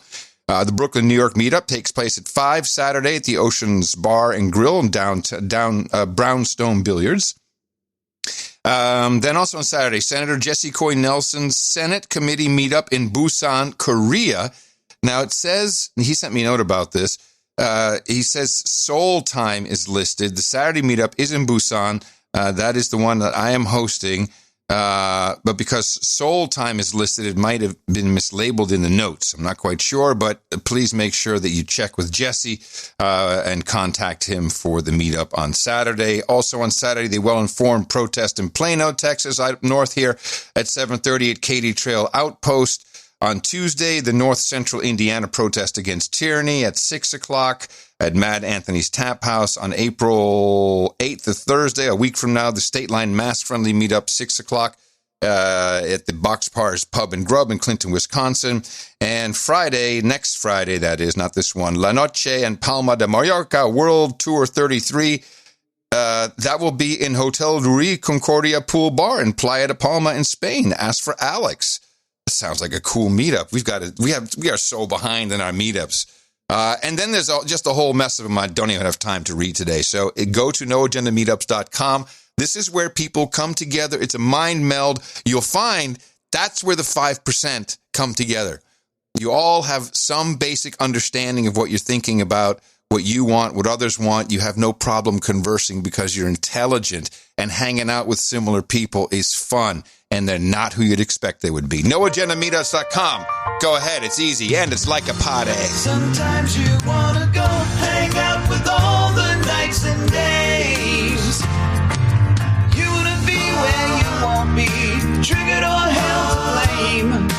You want to be where everybody feels the same. It's like a party. Got an end of show ISO, John? I have 2 to check. Okay. What are the ISO checks? I got duped. Okay, duped. Reporters were duped. Okay, not bad. Gut check. Gut check. Stop. Ooh. Ooh, I like that. I only have one. People have got to understand vaccination is going to be, in the end, your route to liberty. Too long. Ooh, that's really long. Yeah, it's too long. I like the gut check, honestly. Gut check. Stop. Yeah. Yeah, that's good. What is that from? I like that. That's a Ocasio-Cortez. Oh, that's Cortez. Sandio. I have some noodle gun stuff, which we can skip. Not skip, but I'll take it. No, I guess we're going to skip it. Why? Because by the time we do another show, we got a best of show coming up, don't we? Or we have, what's our special show? What's the next show? We have 2 special shows coming up. No, wait, we do a show on Sunday. But not Sunday. No, we not still Sunday. got a Sunday show to do. I'm so confused. It's the first Thursday of the Wednesday week for me. I don't know where I am anymore. I need to go. You will be going after the next show, and the next show will be on Sunday, and I would rather you do that now so we don't have the Sunday show full of stuff. What are you going to do on the Sunday show? What do you mean? You don't like my stuff? No, your stuff is, you're going to be doing the Sunday show. You're not leaving That's the what Sunday. I'm saying. Yeah, so I can take this. Well, if you're going to move it to Sunday, that means we're going to have too much stuff on Sunday, don't you think? Well, maybe there's nothing happening on Sunday. That'll be the day. It's, okay. Well, then, all right. Well, no, it's okay. I think we can move it to Sunday. It's fine. I have a bunch of stuff to move to. I mean, Noodle Gun is always good. I mean, Noodle Gun can actually, always Noodle be Gun used. is pretty evergreen. Yeah, Noodle Gun is evergreen. I do it, since we were talking about dogs, I do have a dogs are people too moment. Well, let's finish with that. Okay. Well, then I'm going to play the jingle again. Dogs are people too. Jiminy started with an idea. What if we could reduce our dog's carbon paw print? Not just this dog, but all 90 million that live in the U.S. Why not? We're making changes for ourselves and the rest of our family. It makes sense that we'd want to include our furry kids as we rethink how we do things. We realized that the biggest problem is the 36 billion pounds of protein that our pups are eating each year. It's coming from traditional sources like cow and chicken, not sustainable and sadly, rarely humane. So, at Jiminy's, we replaced that traditional animal protein with cricket protein. I mean, come on, man. It's got everything in there, doesn't it? It's got global warming. Not only that, but fur babies, reducing the paw print, the carbon paw print. I'm going to give you a clip of the day for that final clip. Oh, my goodness. In under the wire, ladies and gentlemen. I cannot believe my luck. Clip of the day. Woo! I was saving that the whole time, too. All right. Yeah. Coming up next on NoAgendaStream.com. What do we have? Rare Encounter, Death by Bananas with Sir Cold Acid and Sir Abel Kirby. Oh, wow.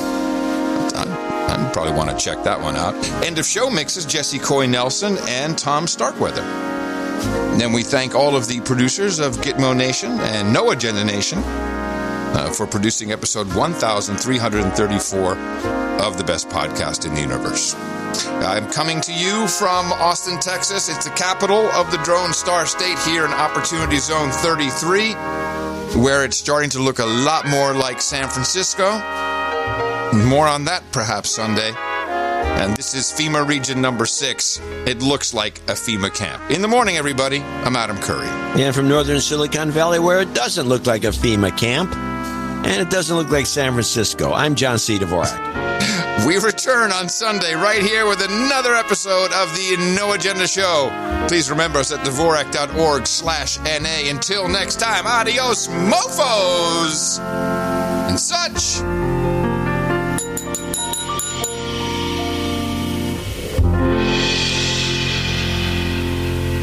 Of course, the pressure is building on Cuomo. He's lashing out now at his critics. He's calling their accusations conspiracy theories. If you attack my integrity and my administration's integrity, am I going to fail to respond?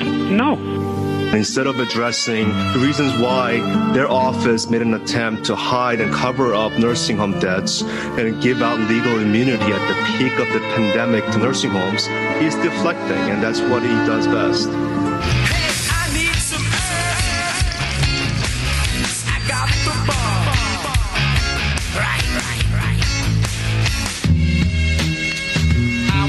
get high, so high. Sometimes a man who has done very bad things can also do good things.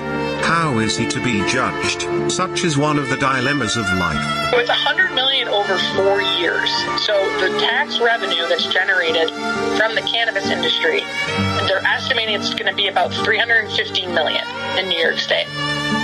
What we gotta do? Legalize. Hey, what we gotta do? Legalize. Hey, what we gotta do? Legalize. Gotta put them pushes right in the grave. Because I got high. Because I got high. Because I got high. La da da da da da. Despite his ongoing scandals, state leaders say they have now reached an agreement with Governor Cuomo to legalize marijuana for people over the age of 21. The bill would expunge criminal records for anyone with a previous marijuana conviction. It would also allow users to grow their own plants at home and allows people to possess up to 3 ounces of cannabis and 24 ounces of cannabis concentrate. If passed and signed by the governor, the legislation would create the Office of Cannabis Management. Marijuana in your brain takes more time to ejaculate. Roll up a spliff and throws away day. First spliff of the day is the best one. I rise with the sun and I don't mean just wake up. I get baked till my eyes get caked up. Break through the weed just like it was grass. Break me off and having a vaccine that we're like part of Satan or the mark of the devil. That app is now available for download. There's a second version of it for businesses that can download an app that can scan all of your information. That way it can make things easier. Upload lab results into an app. But it's not about the shot. It's about the fakakta travel card passport. Right now, the vaccine is going to be working on what's called emergency use authorization. Would I have to join an app situation? You would have to download it. I wouldn't be able to do that. Well, why don't we add some more information? We already have your COVID status. See, now, if they don't want to take the vaccine and they want to die, that's their right as Americans. They don't have to take the vaccine and they can die. You know, how does the government ensure that your data is not shared with, let's say, police, immigration officers, employers? How does the government avoid discriminating against the people who don't yet have access to the vaccine? And people have got to understand vaccination is going to be, in the end, your route to liberty. And if it's a private stadium or an airline where they're going to simply say, sorry, you can't use our facility. You can't come here. You're going out of your way to kill people. The best podcast in the universe. Adios, mofo. Dvorak.org/NA. Gut check. Stop.